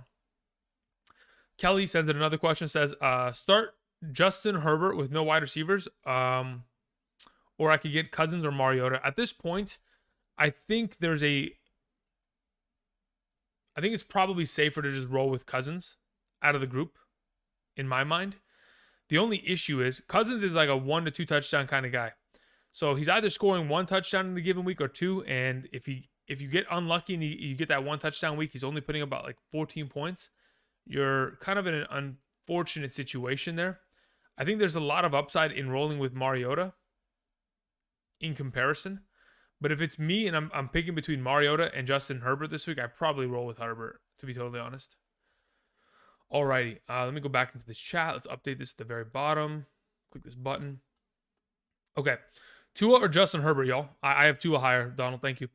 Burrow or Fields? I have Fields higher. I have likely higher. Antonio Gibson or Michael Carter? Antonio Gibson. Drake or Algier? Give me Algier. Duvernay or Juju? Give me Juju. Late response, but Kirchhoff, I have to okay. Okay, cool. I mean, again, it doesn't make a difference to me. Need 2 PPR. Deion Jackson, DeAndre Swift, Khalil Herbert, or Cordero Patterson. Out of those respective options, I think we're probably safer just rolling with Patterson and or Deion Jackson. Yeah, Patterson, Deion Jackson are probably the way to go there. I want to play Swift, but I don't really think he's going to have a full workload. They're really trying to ease him back slowly but surely. Antonio Gibson or Carter? Yeah, again, we're going to go with Antonio Gibson there. Full PPR, we have Henry, Mixon, Walker, Patterson, Algier. Thoughts on Patterson now that he's active? Defense, pick one. Patriots or Bucks? Yeah, Patriots absolutely need to be the defensive play this week because they will force the kid to throw some interceptions. Wide receivers made Waller for Olave. Wait, what does this say? Need a wide receiver, made a trade, Waller for Olave. Yeah, that's great. That's a fantastic trade. And you have Ertz, you're good to go. As for who you're starting this week, I mean, if you're picking 3 out of these options, again, you're playing Mixon, Walker, and Henry, and you're not even worried about it, and you're good to go. Trade Mike Evans and Julio for Keenan Allen and JT. I have Saquon, Gibson, and Devontae Adams and DK Metcalf. I'm okay with that trade. That's fine by me. I'll take that. Start 2 PPR, Rondale Moore, Adam Thielen, Romeo Doubs, Garrett Wilson. Out of these options, I think the best option is for sure Rondale Moore, and the next best man up, I think it's probably going to be Romeo Doubs there. Drake or Algier? I have Algier ahead of him. Should I drop Mooney and pick up Sutton? I would say just because of the addition of just because of the addition of Chase Claypool, I would say yes. Because I think it does hurt Mooney's overall potential value rest of the way. Thoughts on a 12-team league? Start 3, Kamara, Swift, Jamal, Deion Jackson, or Hines. I mean, I'm playing Kamara. I'm playing Jamal Williams. I'm playing Deion Jackson there. Thank you. Let's see here. A couple more donations were sent in. We'll get to that in a second. Okay. Let's see here. Should I trade Fournette, Tua, Olave, and Rashad White for Saquon and Amon-Ra St. Brown? Yeah. Because, again, this is my thought process here. Fournette and Rashad White are a singular running back, right? Because you need to have 2 in 1. If I'm comparing 2 to 1, I'd rather have Saquon rest of the season. Then if we're comparing Olave or Amon-Ra St. Brown, I'd rather have Amon-Ra St. Brown rest of the season. So because both of these are already an advantage, I don't mind giving Tua in exchange as well. So yeah, give me Saquon and Amon-Ra rest of the season there. We're good to go there. Kadarius Toney or Isaiah McKenzie. I think we're probably in a safer position with Isaiah McKenzie. Rodgers or Fields? I prefer Fields this week. But again, Rodgers is probably going to be 2 touchdowns. Probably 2 touchdowns, 16 fantasy points in a 4-point per passing touchdown league. Very safely 16 points. If you don't think Fields can get there, then by all means you can pivot to Rodgers, but I do believe Fields will surpass that. Likely or Ingram? Likely. Trevor Lawrence or Mariota? Trevor Lawrence or Mariota? Trevor Lawrence is my suggestion. Thank you very much, Jet. Appreciate that. If you were a manager for Juju Smith-Schuster, would you have taken the trade for Mixon? What are we talking about? What is this? What's the context here, George? Kev. Walker. I don't even know what you're talking about. Never mind. There's not enough context here. Okay. This is a nice way to get yourself auto banned. Hey, sorry, Coach Chris. You unfortunately won't be able to comment on the channel anymore, but it's okay. It'll let you comment. It'll just go to the shadow realm where no one else sees the comment. Again, there is a line between funny and just like, what are we doing, right? You know, inappropriate. I'm 15 years old and that's funny, and there's, I'm a grown man and you got to figure it out, my guy. Metcalf or Patterson? Yeah, I'm probably playing Metcalf there. Traded Michael Pittman for Tyler Boyd, W trade or L? Michael Pittman for Tyler Boyd. I think that could probably be decent, but quite frankly, it's tough sliding with that overall. Mainly because we just don't know the exact nature or how long we'll potentially see what's his name? Jamar Chase out. That's the biggest concern there. Lockett or Keenan Allen if he plays. Keenan Allen's not playing. that was already established 4 days ago. So yeah, it's Lockett. Let's see here. Walker, Swift, or Fournette in the flex? Walker. Metcalf or Patterson? Metcalf. Yeah, we already did that. Okay. Boyd, Lockett, Deion Jackson. I'd probably Lockett there. Yeah, it is going to be Lockett there. Okay. Let's see here. Let's go ahead and scroll back up. I have Kamara, Stevenson, Dalvin Cook playing. Should I replace either of them with Patterson? I wouldn't. Again, I'm playing all three of those options. Half PPR, Palmer, Dobbs. I play Palmer there. Higbee or Likely. I'd rather play Likely this week. If you own Schuster, would you have taken the trade for Mixon? If I'm giving away Smith-Schuster and I'm getting Mixon in return, George, the answer is yes. I just don't know if there's any more context behind it.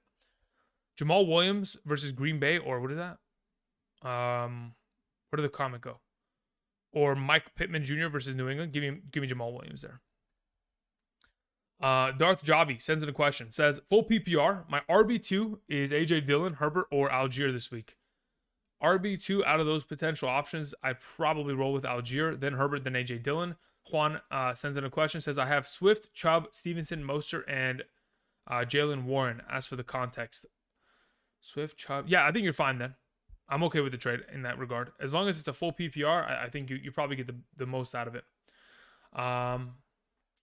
Justin sends in a question. Says, I traded Jamal Williams and Thielen for Keenan Allen earlier this week before I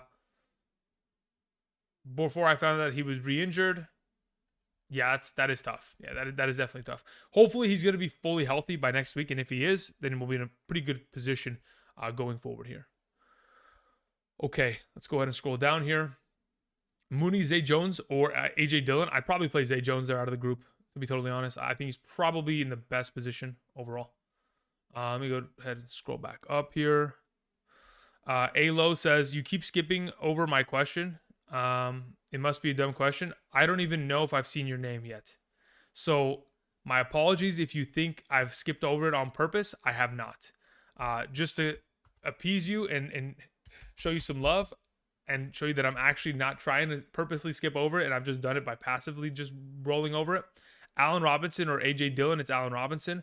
Waiver target, DeAndre Carter, Mooney. No, yeah, I'm very comfortable playing Allen Robinson there this week. Did you have any other questions? And then, yes, if we're playing one of these three options, yeah, we just answered this, didn't we? I swear I just answered that. Yeah, I don't know. I swear I just answered that. Hey, just tuned in. Start Pittman, Swift, Deion Jackson in the flex full PPR. It's probably Deion Jackson there, Paul. What does it say? Full PPR. Foreman, Kirk, Palmer, Garrett Wilson. It's Foreman this week. Let's see here. Gabe Davis or Deion Jackson? Probably Deion. Should I trade Patterson and Burrow for Mahomes and Najee? Patterson? Yes, I would. Mainly because I'd rather just have Mahomes. Let's see here. Moore, Mixon, or Gibson in a half PPR scoring format. It's probably just Mixon, and let's not overthink it. You know what I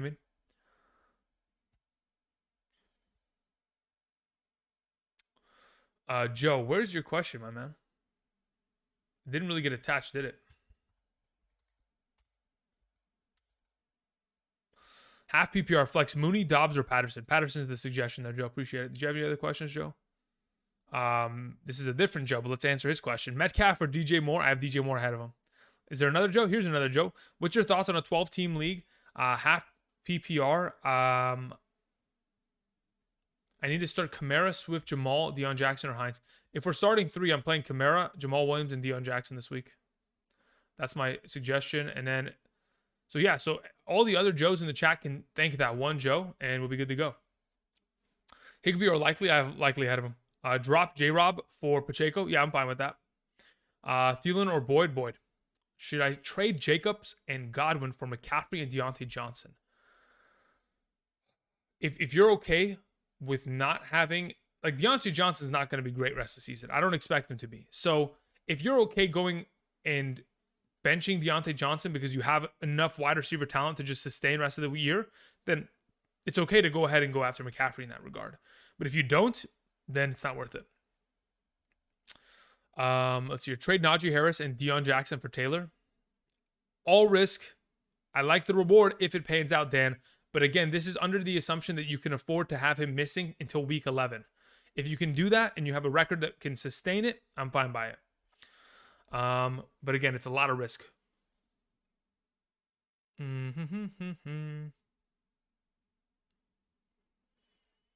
Wow, man, it's kind of getting very interesting, huh? It's not about a sense of humor. It's about just, knowing the right place and the right time to ask specific questions, There's a serious nature to what we're doing, right? I'm trying to just keep the chat going, and I'm not trying to get people to just spam absolute bullshit in here. There's a specific way that I want to run the channel, right? My channel. I'll run it the way I would like to. If you would like, you can spam somewhere else. You don't have to be here. Full PPR, would you drop James Robinson in order to play likely over TJ Hawkinson this week? I'm 5-3, and I'm playing a bad team. Would you drop James Robinson in order to pick up and play him over TJ? Yeah, I'm okay with that. I mean, again, James Robinson's probably not going to be the starter for that team, considering he's already dealing with an injury and considering Michael Carter's probably just more talented than him across the board there. So I'm okay with that drop and pick up. Jacoby Myers, Michael Carter, or Lazard at the flex. Jacoby Myers, Michael Carter. Yeah, it's probably going to be Jacoby Myers this week. Trade Swift or Lamb. I have St. Brown, Cooper, Terry McLaurin, Kirk, ETN, or Walker. Trade Swift for Lamb. I mean, again, man, I have so much hope that Swift is, the expectation of what Swift can do in a given week, if given 15 touches, is ridiculous. So I don't want to sell out on it, but again, I don't think you need the wide receiver, quite frankly. That's all I'm thinking. I think you can just hold on to Swift because you have St. Brown, you have Terry McLaurin, you do have Cooper Kupp. You can survive with ETN and Walker until Swift comes back, and I'd just rather have Swift the rest of the way.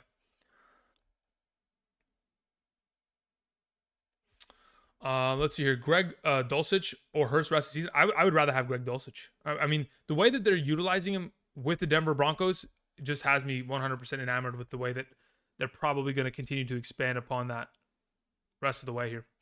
Max says flex full PPR. Pacheco, Tony, or DeAndre Carter. I think it's probably in your best interest to go with DeAndre Carter there. Kyle Singer says, I get Swift, Cook for Pollard, Boyd, Patterson. Thoughts? You get Swift and Dalvin Cook for Pollard, Boyd, and Patterson? Yeah, I'd rather have Swift and Dalvin Cook rest of the way. That is absolutely a W there, Kyle. Juan Angel says, Palmer or Mostert? I'd probably go with... Let's go with Palmer there. Yeah, let's go with Palmer there. Pittman, Dobbs, or Gabriel Davis? Pittman, Dobbs, Gabriel Davis. Out of the group, I have Gabriel Davis ranked the highest. Swift or Dobbs if Lazard doesn't play. Lazard will play, and even if he does, I'm still playing Swift. Jackson likely or Gabe Davis? Who's Jackson here in this case? Am I crazy? Who are we talking about? Like Deshaun Jackson? Like who are we talking about? That's the immediate thought that I had in my mind. Who's the Jackson that we're referring to? Aaron Jones, ETN, Walker, or Patterson? Yeah, let's just play the three studs you have here, Broland.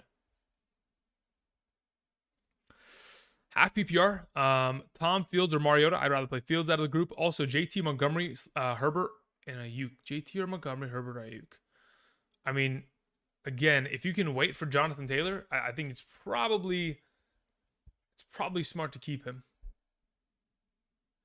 Because what you're getting in return there isn't enough for me to justify the giveaway. You know what I mean? Kyle Pitts or Everett this week. I have Everett ahead of him. Thoughts on Deshaun Watson this year? Been holding out. Okay. I mean, at this point, I think it's a good time to pick him up if, in fact, you have an available bench spot. But again, if you're going to have bye weeks that are going to affect you at a pretty significant capacity in the next couple weeks here, it's probably not in your best interest to pick him up in that regard. So at this point, I'm sitting here thinking, yeah, it's probably a good idea to pick him up, have him stashed. But I don't know what the rest of your team looks like and how much of a struggle you'll have for bye weeks going forward here. Let's see here. Appreciate that, Kyle. Thank you very much. Again, we'll be here for probably the next 17 minutes. If you guys have not yet already, be sure to click the like button. I will be back tomorrow from 8 to 10 a.m. Pacific Standard Time in the morning, just to go ahead and establish that. Let's see here. We'll get down there. Where are we at? Full PPR says Blur. We have Zay Jones or Logan Thomas or Noah Fant or MVS. At this point, I have Zay Jones ranked higher than the rest of the bunch here. It would go Zay Jones, MVS, Thomas, then Noah Fant. But as of right now, yeah, I'm going to go with Zay Jones there. Deion Jackson, question mark? Deion Jackson, yeah, he's a good play. He's probably my top 20 running backs tomorrow. And I like him over a lot of options this week, mainly because, you know, he's going to get himself a pretty good, consistent amount of opportunity going in his direction. And that's enough for me to consider him a good option this week. Schultz or Dulcich rest of the season. I probably go with Schultz there rest of the season. Hey, Andrew, Samuel, Allen Robinson, Josh Palmer, pick 2. If I'm picking 2 out of the bunch, I think in a full PPR, it's probably just safer to go with Josh Palmer and Curtis Samuel this week. I like Allen Robinson, but again, it's very much so touchdown dependent for him.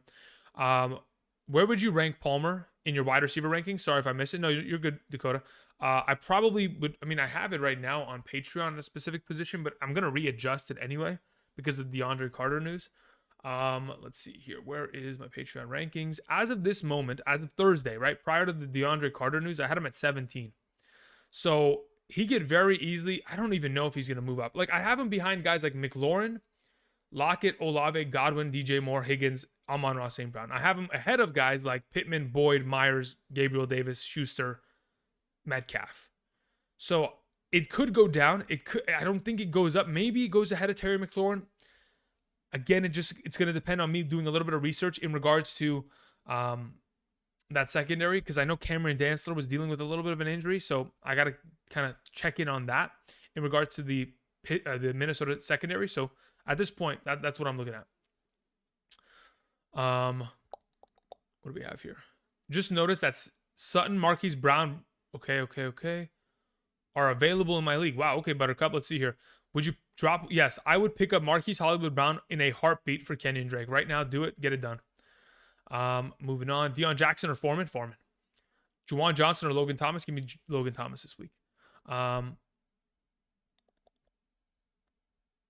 Dontrell Hilliard or Brian Robinson this week in a full PPR? I mean, if I would only ever play Dontrell Hilliard if, in fact, Henry was going to be out. That's the only reason I would ever do it. Let me go ahead. Half PPR. Deshaun Jackson or Josh Palmer? Is this really Deshaun Jackson? Is that who we were referring to? Yeah, I'd rather play Josh Palmer by 1,000 miles. I need 2 in a full PPR. Deion Jackson, DeAndre Swift, Khalil Herbert, or Cordero Patterson.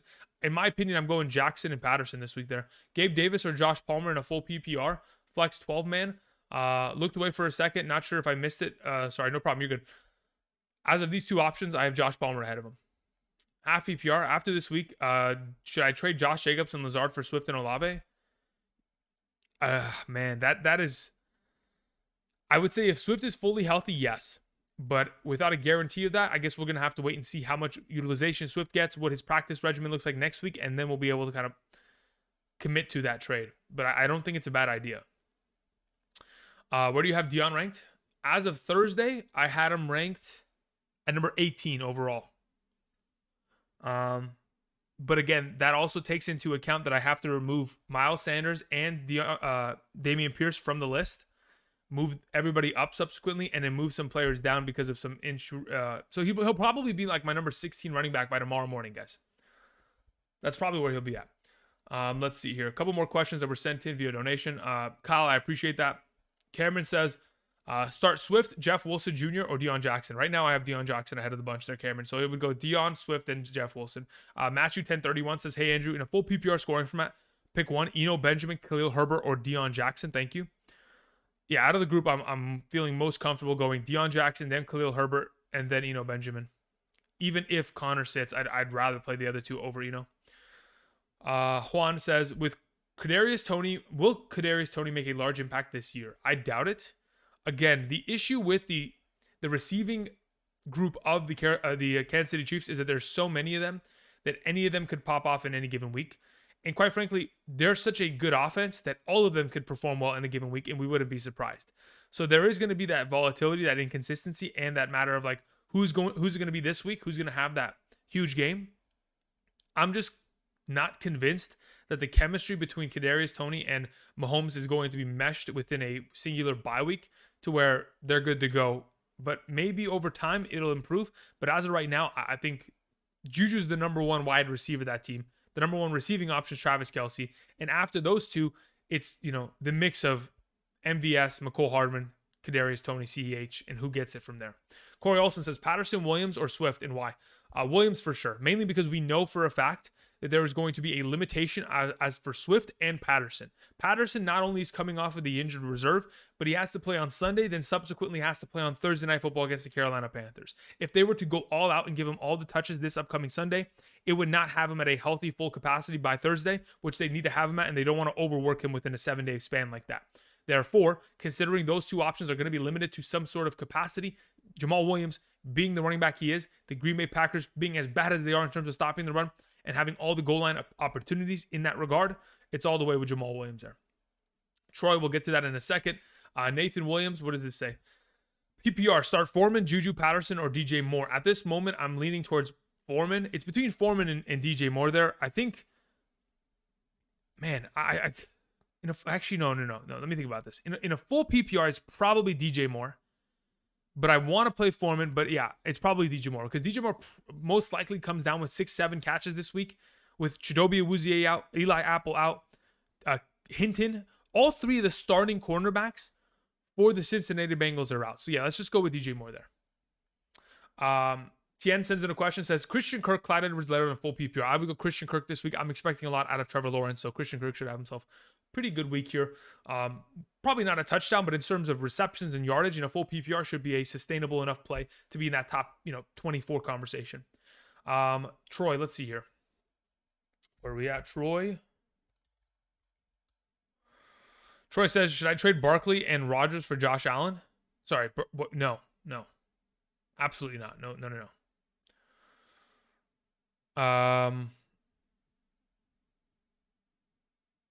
Give him the slippery slope talk? What are we talking about? I don't even know what this is referring to. What's the slippery slope talk? DJ Moore or Josh Palmer? Yeah, it's DJ Moore. I know it's kind of a bad question. My bad, but does Lamar crack 20 half PPR points without Andrews? And also, you think the abdomen affects Austin Eckler? He was removed off the injury list. So he wasn't even deemed questionable anymore. So the removal in itself leads me to believe that he'll be fine and that they're just being cautious with him coming off the bye week. As for Lamar Jackson, I do believe he very easily surpasses that number, mainly because he was able to do it last week without, Mark Andrews. I mean, think about it, right? Mark Andrews last week played half the first quarter, and then he wasn't present for the rest of the game, and he still was able to have himself a fantastic performance. The fact that Lamar was able to do as well as he did against Tampa Bay, where he had no Mark Andrews, Rashad Bateman, and Gus Edwards, leads me to believe that he very easily could surpass that number. So I don't think it's a bad question anyway. Just for clarification, Oliver says, I traded Kamara and Singletary for Christian McCaffrey and Mooney. I'm okay with that. That's fine by me. Again, Singletary and Mooney do not make any difference in my mind here. I think these are just complementary players. It's just a matter of what is the real trade about. Kamara and Christian McCaffrey, that's fine. I'll take McCaffrey rest of the season. Hey, chat, start 2 PPR. Olave, Mostert, Godwin, Rondale Moore. Give me Olave and Godwin this week, Ethan. Thank you. Full PPR, Pittman or Swift this week? This one's a tough one. Wow. In a full PPR, it's probably smart to just play Pittman there. That is tough, though. Brian Robinson, Pacheco, Jeff Wilson as my RB2 this week. If I'm playing one as the RB2, it's probably Brian Robinson, just because I know he'll get more touches overall. Gibson or Algier? Give me a Gibson this week. Let's see your thoughts on the lineup. We have Kirk Cousins, Dalvin Cook, Kenneth Walker, D-Hop, Godwin, likely ETN. I mean, that's a really strong lineup going forward. I'm sitting on Pittman and Joe. Okay, that's fine by me. Again, I think your roster is strong enough to where you can afford to sit Joe Mixon this week. You're good to go. Just got Khalil Herbert. Wait, just got in. Okay, what's up, Mr. Money? Khalil Herbert, David Montgomery, or Isaiah Pacheco. As of right now, man, I think I have David Montgomery just, do I want to play David Montgomery over Khalil Herbert? He's been so damn good. Yeah, let's probably just go Montgomery, Herbert, Pacheco in that order. Mainly because I know he's a starter. I know he'll get the receiving work specifically out of the backfield. And he'll get the first crack at red zone rushing attempts. It's just every now and then, you never know. Rest of the season out of these three options, I'd rather have Foreman, Patterson than Zeke. Tua or what is this? Justin Herbert this week. I have Tua ahead of him. Dak for Lazard. I have Mahomes. Lost Chase. Yeah, I'm okay with this trade. I mean, I guess. Listen, I don't think that Lazard is a big enough haul to like justify this, but considering you have Mahomes, you have the ability to get away with stuff like this and not really worried about it. What's Jonathan Taylor's value at right now? Should I try to get Joe Mixon? Yeah, if you can get Joe Mixon, I'm okay with that. I think it's a fair trade, assuming the team that you're trading with doesn't need a running back in return immediately. Because if you're giving away Taylor and they're in desperate need of a running back as soon as they give away Mixon, it's not going to be made. You might have to trade Jonathan Taylor to a team that's like 7-1, and you're just scrapping off like pieces off of his flex just to get away with it. All right. What was this question by Freddie? Freddie, thank you very much. 10-team league, 6-point per passing touchdown format. Tua or Lamar? I'd play Lamar still. Cousins or Geno? I have Cousins just slightly ahead of Geno Smith this week. Hey, Andrew. You let one guy get away with something and everyone thinks... Now, this is the thing, Troy. It's not a matter of letting... That's not the slippery slope thing. So, okay, if someone... Okay, so let me explain to you why I ban certain comments that just don't make sense to me. If it has no place in this chat in terms of the grand scheme, if it's not like actually contributing and it's just there to be, just fill air, right? It doesn't make sense. The reason why I ban it is for that. If people come in here and think it's okay to type that in my chat, then they'll think it's okay to go and type it into other people's chats. And it's not. Like, it doesn't make any sense for, I know it doesn't hurt anybody to type that, but it just doesn't make sense. Like, why are we doing it, right? Like, let's grow up a little bit. So that's why I get rid of it, because it doesn't contribute. Now, I'll go back and I'll unban those people after the stream. But for right now, they get a little bit of a timeout. But I go back and I unban people. It's not a big deal. I give them second chances. But it's just a matter of like right now, what's the point? Full PPR, Patterson, Swift, or Palmer. Out of the group, probably safer with Palmer in a full PPR. Choose one of these. Swift, Connor, or McCall Hardman. Woof. I think you're in a tough position here. I think, quite frankly, if James Conner's active tomorrow, he gets the start for me. But I think it's probably the case. It could be different tomorrow. I could have Swift ahead of Connor, but it's a matter of what I go and figure out regarding Connor and what they expect to utilize him at. Because usually by Sunday mornings, we get a pretty good indication as to how much utilization we're going to get from him based on some of the reports from Rappaport or Schefter that come out and or the beat writers for Arizona. So we'll have a little bit of a better indication by tomorrow morning. But for right now, I'd probably say that if Swift's going, I'd probably play him there.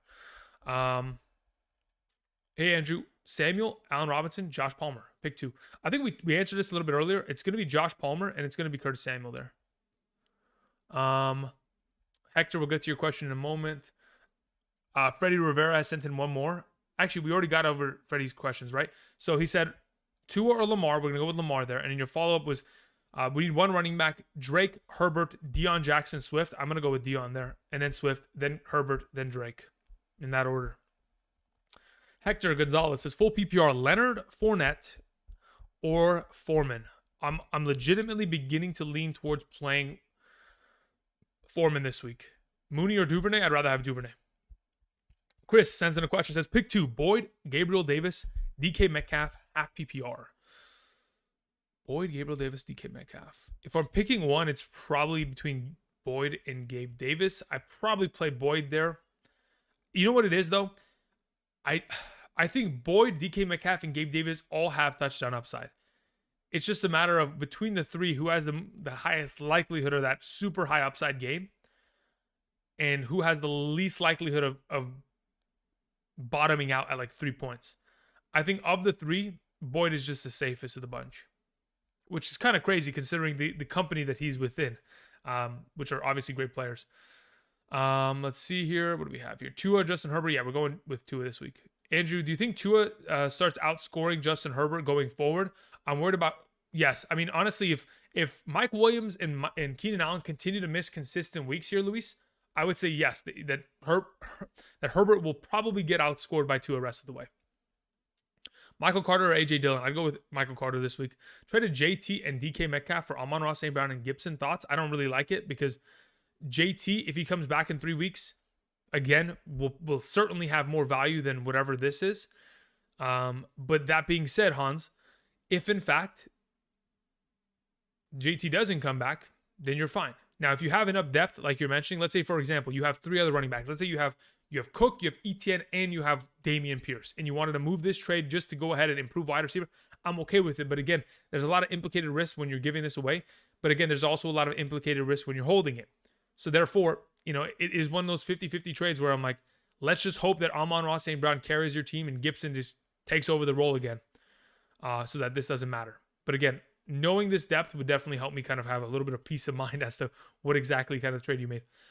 Jacob says, trade targets for Taylor. Can't keep him anymore, sadly. I desperately need wide receivers. If you're in desperate need of a wide receiver, I'm going after Devontae Adams. Quite frankly, if you can get D-Hop, I'm okay with that as well. Those are the kind of guys I'd like for JT. If you can't get them, it's then you're moving down to the territory of CeeDee Lambs and Amon-Ra St. Browns, which again is tough for me to move on with. Likely or Pitts this week? I think I'm going to play Likely there. I had Pitts ahead of him on Thursday, but I'm beginning to pivot towards Likely a little bit more. Mostert or Jackson this week? I probably am going to go with... I have Jackson... In a full PPR, I'm probably going to go with Jackson. But again, it could probably be tomorrow. Tomorrow will probably be different. I don't know, man. There's a little bit more research I need to do in regards to some of these defenses. Who's going to be fully active? Because I know there's a lot of injuries that are still haven't been completely established or out or in. And once I've done all this research this afternoon, tomorrow morning again, from 8 to 10 a.m. Pacific Standard Time, I will be here live streaming on the channel to help you guys out. I'll have updated rankings on screen. I do appreciate for those of you who have joined me today. Hopefully tomorrow morning could answer your questions as well. Josh Palmer, Lazard, Pittman, Tyler Boyd. I would go with Josh Palmer and Tyler Boyd this week here. Likely or Pitts. Okay, Boyd, Lazard, Jamal Williams, or Cordero Patterson in the flex. I'd go with Jamal Williams there, Noah.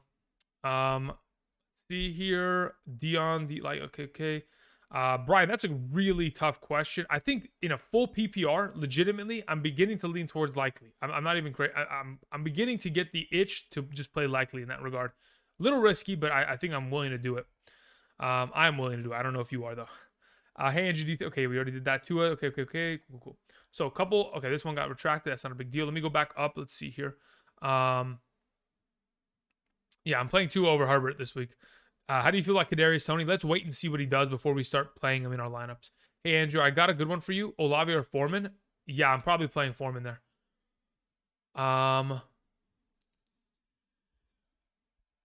Burrow or Fields? Sorry if you answered this. No, I didn't. Well, actually, I think I did, but that was a long time ago. It doesn't matter. I'm going to play Fields this week.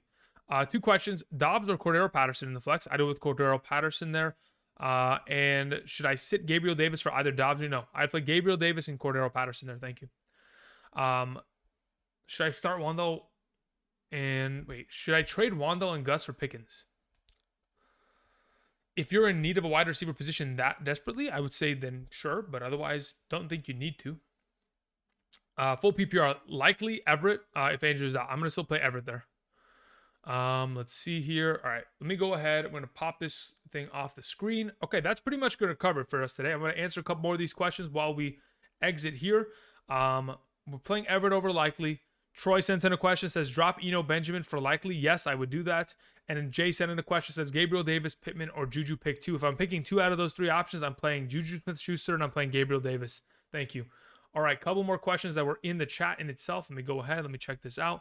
As for TK says Deion Jackson or Tyler Boyd, I'd probably just roll with, man, that is a legitimately tough question. I think I'd probably, oh man, I'm going to go back and forth on that. I don't even want to give you an answer right now because I don't want to give you the wrong one because I'll probably change my mind by tomorrow morning. We sitting Gabe Davis? I don't think we're sitting him. No. I think we're being cautious with him. That's for certain. I'm sure we're all aware of what he's capable of, right? The huge blow-up performance or the inconsistency of having, an unfortunate week. And that in itself is something that we're trying to theoretically avoid or be careful of. Charles says, I got offered Jonathan Taylor and Waller for Montgomery and DK. Oof, wow. Again, you're being offered 2 injured players. If you can afford it because your record is stacked, then I'm okay with it. But if it's not stacked, we're in trouble. DJ Moore, Foreman, and Deion Jackson says young flex. I played both of the Carolina Panthers there. Play DJ Moore and Foreman. TK says you answered my question earlier, but I didn't see the pick 2-part. Boyd, Lockett, Deion Jackson. Thanks. Yeah, if I'm picking between those 3 options, again, the Deion Jackson versus Boyd question is I'm going to pull my hair out, and not this hair because I don't have any. It's probably my beard hair. I know I want to play Lockett. I just don't know if I want to play Boyd or Deion Jackson in that regard. Not yet, at least. Pick 3, Moore, Palmer, or Swift. Moore, Palmer, or Swift. Wait, or Mostert. Okay, I was about to say, where's the 4th option? I would play Palmer, Swift, and Mostert there. Thank you. Cordero Patterson or Kenyon Drake? Cordero. Gabe kind of touchdown dependent now. Yeah, he certainly is. That's why we're worried about it, but at the same time, if you can afford to have him as like a wide receiver 3 option, that's where he's probably the safest at, right?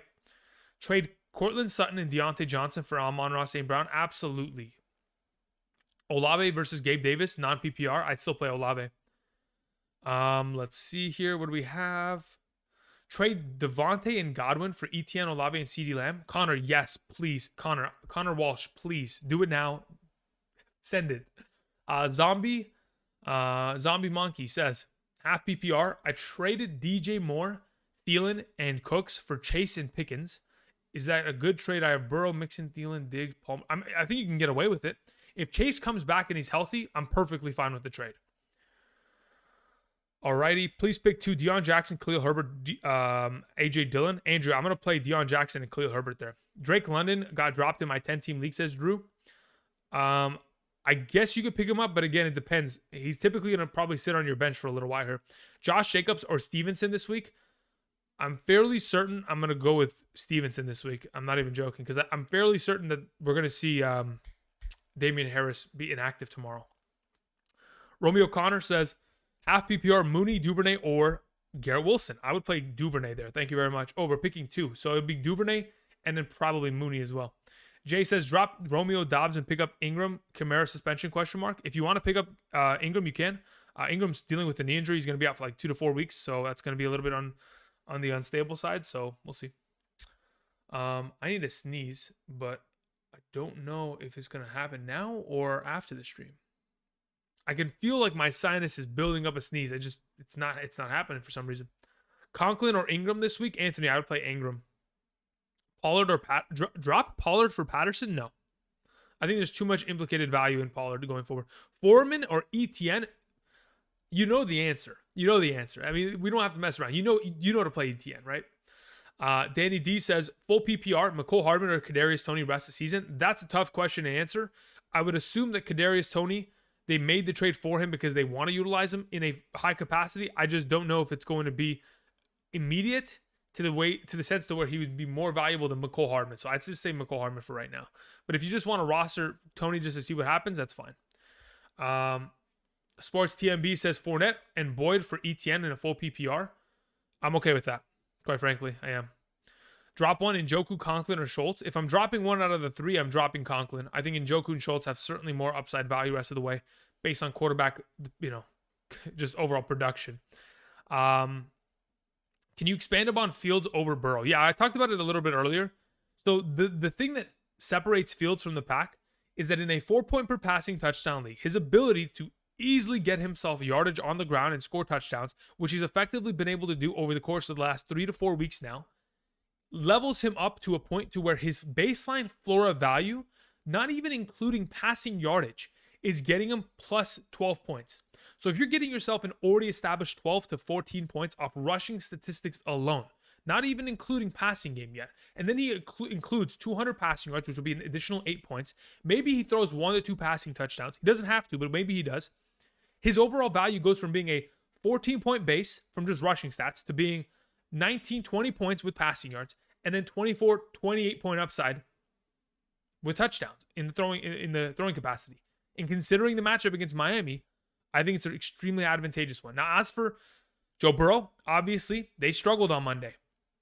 And I don't really see them making, big strides of improvements to where they're, protecting him at a greater capacity.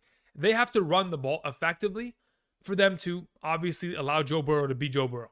And the way this offensive line is played, the way that Joe Mixon is played, it doesn't seem to me that they're going to get to a position where Joe Burrow is throwing for 5 touchdowns this week and 300 yards. Because if he does that, he'll outscore Fields. But even if he throws, let's say, for example, 250 yards is what? 10 points. He throws 3 touchdowns. That's another 12. That's 22.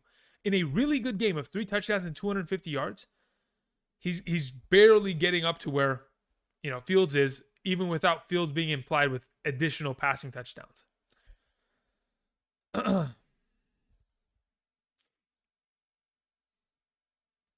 All right, guys. I do appreciate you guys coming in, asking questions. Is AJ Brown for Jamar Chase a good trade? At this point, probably not. At this point, AJ Brown is I think AJ Brown is pretty much doing what I expected him to do in the offseason, guys.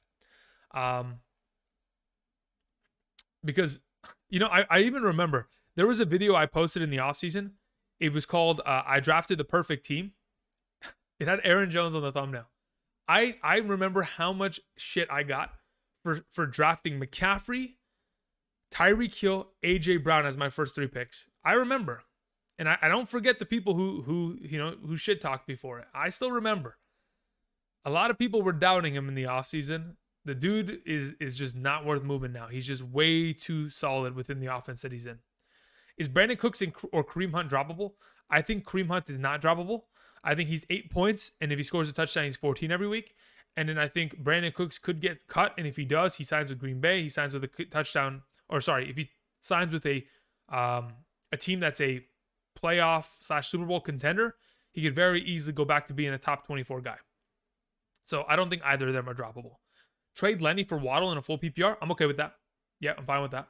AJ Brown, Jeff says, I'm 6-2 with Walker and Dalvin Cook. Do I trade JT for Swift and Jamal Williams? Yes. Immediately. No questions asked. I would absolutely make that trade there, Jeff. I have Jacobs, Mixon, and ETN for the JT and DK. Okay. So yeah, you're stacked at running back. You're fine, Hans. Is Juwan Johnson a good play with Andrews out? My other option is Fant or Logan Thomas. I'd honestly rather play Logan Thomas there. Kamara suspended, ? Says Sean, I don't know. Again, I can only speculate. Listen, this is what I was telling people earlier, okay? And this will be like one of the final points that I make, and then I'm going to answer some of these donation questions, and then I'm out, okay? The event that took place with Alvin Kamara took place in February, okay? It was during the Pro Bowl weekend in Vegas. They had video evidence of it back then. They did a subpoena. They got the video evidence quickly. The lawyers did, of the gentleman who was obviously assaulted. They have had this footage in record for this court case for a while. They have entered it as a submission of evidence months back. So the idea that the court does not have this and this is only just surfacing now is irrelevant. Okay? So the reason why I'm 100% confident that he's playing this week is because the NFL has already set a precedent based on the decisions that they have made in the past, that they wait until specific information and specific court rulings have been made prior to them stepping out of their overall kind of boundary and implementing a rule upon a player before they're even deemed guilty or innocent. Now, I don't care what the video shows. They've already set a precedent in that regard. Now, if Roger Goodell wants to go ahead and specifically go after Kamara because he feels some certain way, by all means, he'll do it. He's not out of the realm of possibility to do so. And if the Saints want to go ahead and suspend their own player, they'll do it. And these are questions or scenarios that could happen that, quite frankly, I don't know if it's going to happen. But at this point, I know that video footage has been out there, and I'm not concerned about it now resurfacing or being leaked to the public to where it makes a difference. You know what I mean? Okay. Jay says, Brady or Fields, full 6 point per passing touchdown league. You know, if Brady could throw for more than one passing touchdown in a game, I would love that. So at this point, we're going to play Fields. Dobbs or Deion Jackson. Oh, Jackson's Deion. Dude, I was thinking about Deshaun Jackson. Bro, I'm crazy, guys. I'd rather play Deion Jackson over Dobbs. Goodness gracious. That's what happens. 2 hours into the stream, the mind melts quickly. Foreman or Jamal Williams? I have Jamal Williams ahead of him. Couple more questions here. Let's see here. Dev sends in a question. It says, half PPR, trade for Chubb and Mark Andrews and San Francisco defense, and I have to give up Mahomes and Buffalo defense. I already have Tua. Yeah, I would take this trade. I don't even care. Yes, immediately. If I'm giving away Mahomes and the Buffalo defense to get Mark Andrews and Chubb, absolutely. I don't even need the San Francisco defense in return. Just give me Chubb and Andrews, and I'm good to go. Wow, that's fantastic. Get it done. Tunyon or Ingram? I have Tunyon ahead of him. Conklin or Julio? That's a really good question. I'd probably just play. Oh, wow. Conklin or Julio? I'd legitimately probably just play Conklin there. All right, guys, that's going to cover it for me. Actually, there's a couple more donations that were sent in. Let me cover those. Danny, we did that. Okay, Mac says, panic traded Alvin for Allen. Had no quarterback. What do you think? You traded Alvin Kamara for Josh Allen? Okay, let's hope that the rest of your running backs can figure it out, okay? Let's hope that, listen, we don't have to hope that Josh Allen's going to be Josh Allen because he's going to keep doing what he does. We just have to hope that the rest of your running backs can keep up. You know what I mean? Because the deed is done, right? You've already made the trade. So there's no point of, talking about what happened in the past. It's now a matter of moving towards the future. How do we improve your team to kind of evolve and continue to stay up and win games?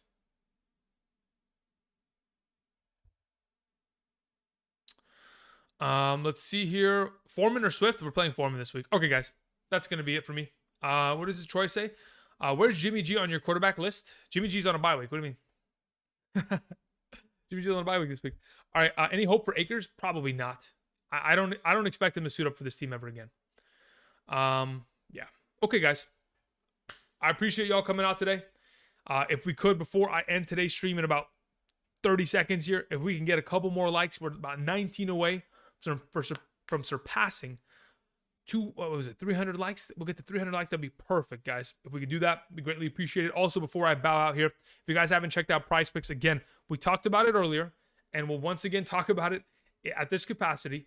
If, in fact, you guys want to go ahead and play more daily fantasy, and specifically, you want an entry in mind that you are thinking, okay, Andrew, what is your suggestion? My immediate suggestion, without a doubt, is to go ahead, travel to PrizePicks, and look up Zach Ertz. Okay, Zach Ertz in the NFL section. Just look him up in this number.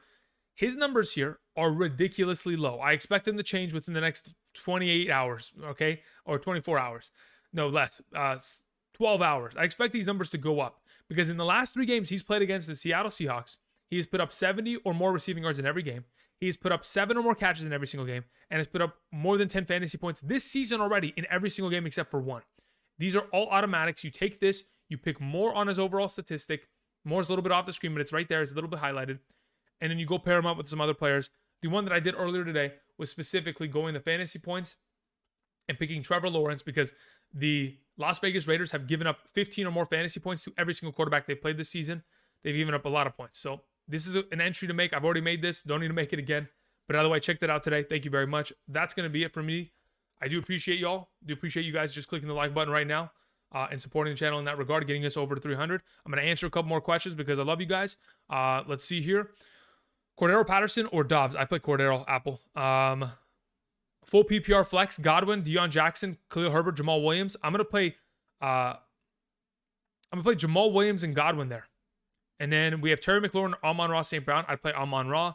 Everyone is Akers worth picking up. Probably not Blake. If you want to pick him up and you have an available bench spot, you should. But quite frankly, I don't think it turns out too much. Start Jamal Williams or Swift. Yeah, I'm going to probably play Jamal Williams again there. Jamal Williams is significantly higher than Swift. We'll see that tomorrow morning in my rankings. Top 36 running backs, top 36 wide receivers, top 16 quarterbacks and tight ends up to date on screen tomorrow morning, along with my top 12 kickers and defenses mentioned to you guys throughout the entirety of tomorrow's stream. A couple more here. Tony says, would you trade away Fournette and Devontae Adams for Schultz? Would you trade away Fournette for Devontae Adams and Schultz in a standard league? Yeah, I'm fine with that. Considering you have running backs, I'm fine with that. Last one. Okay, we already did that. Victor says, PPR, should I pick up Hilliard and drop Henderson?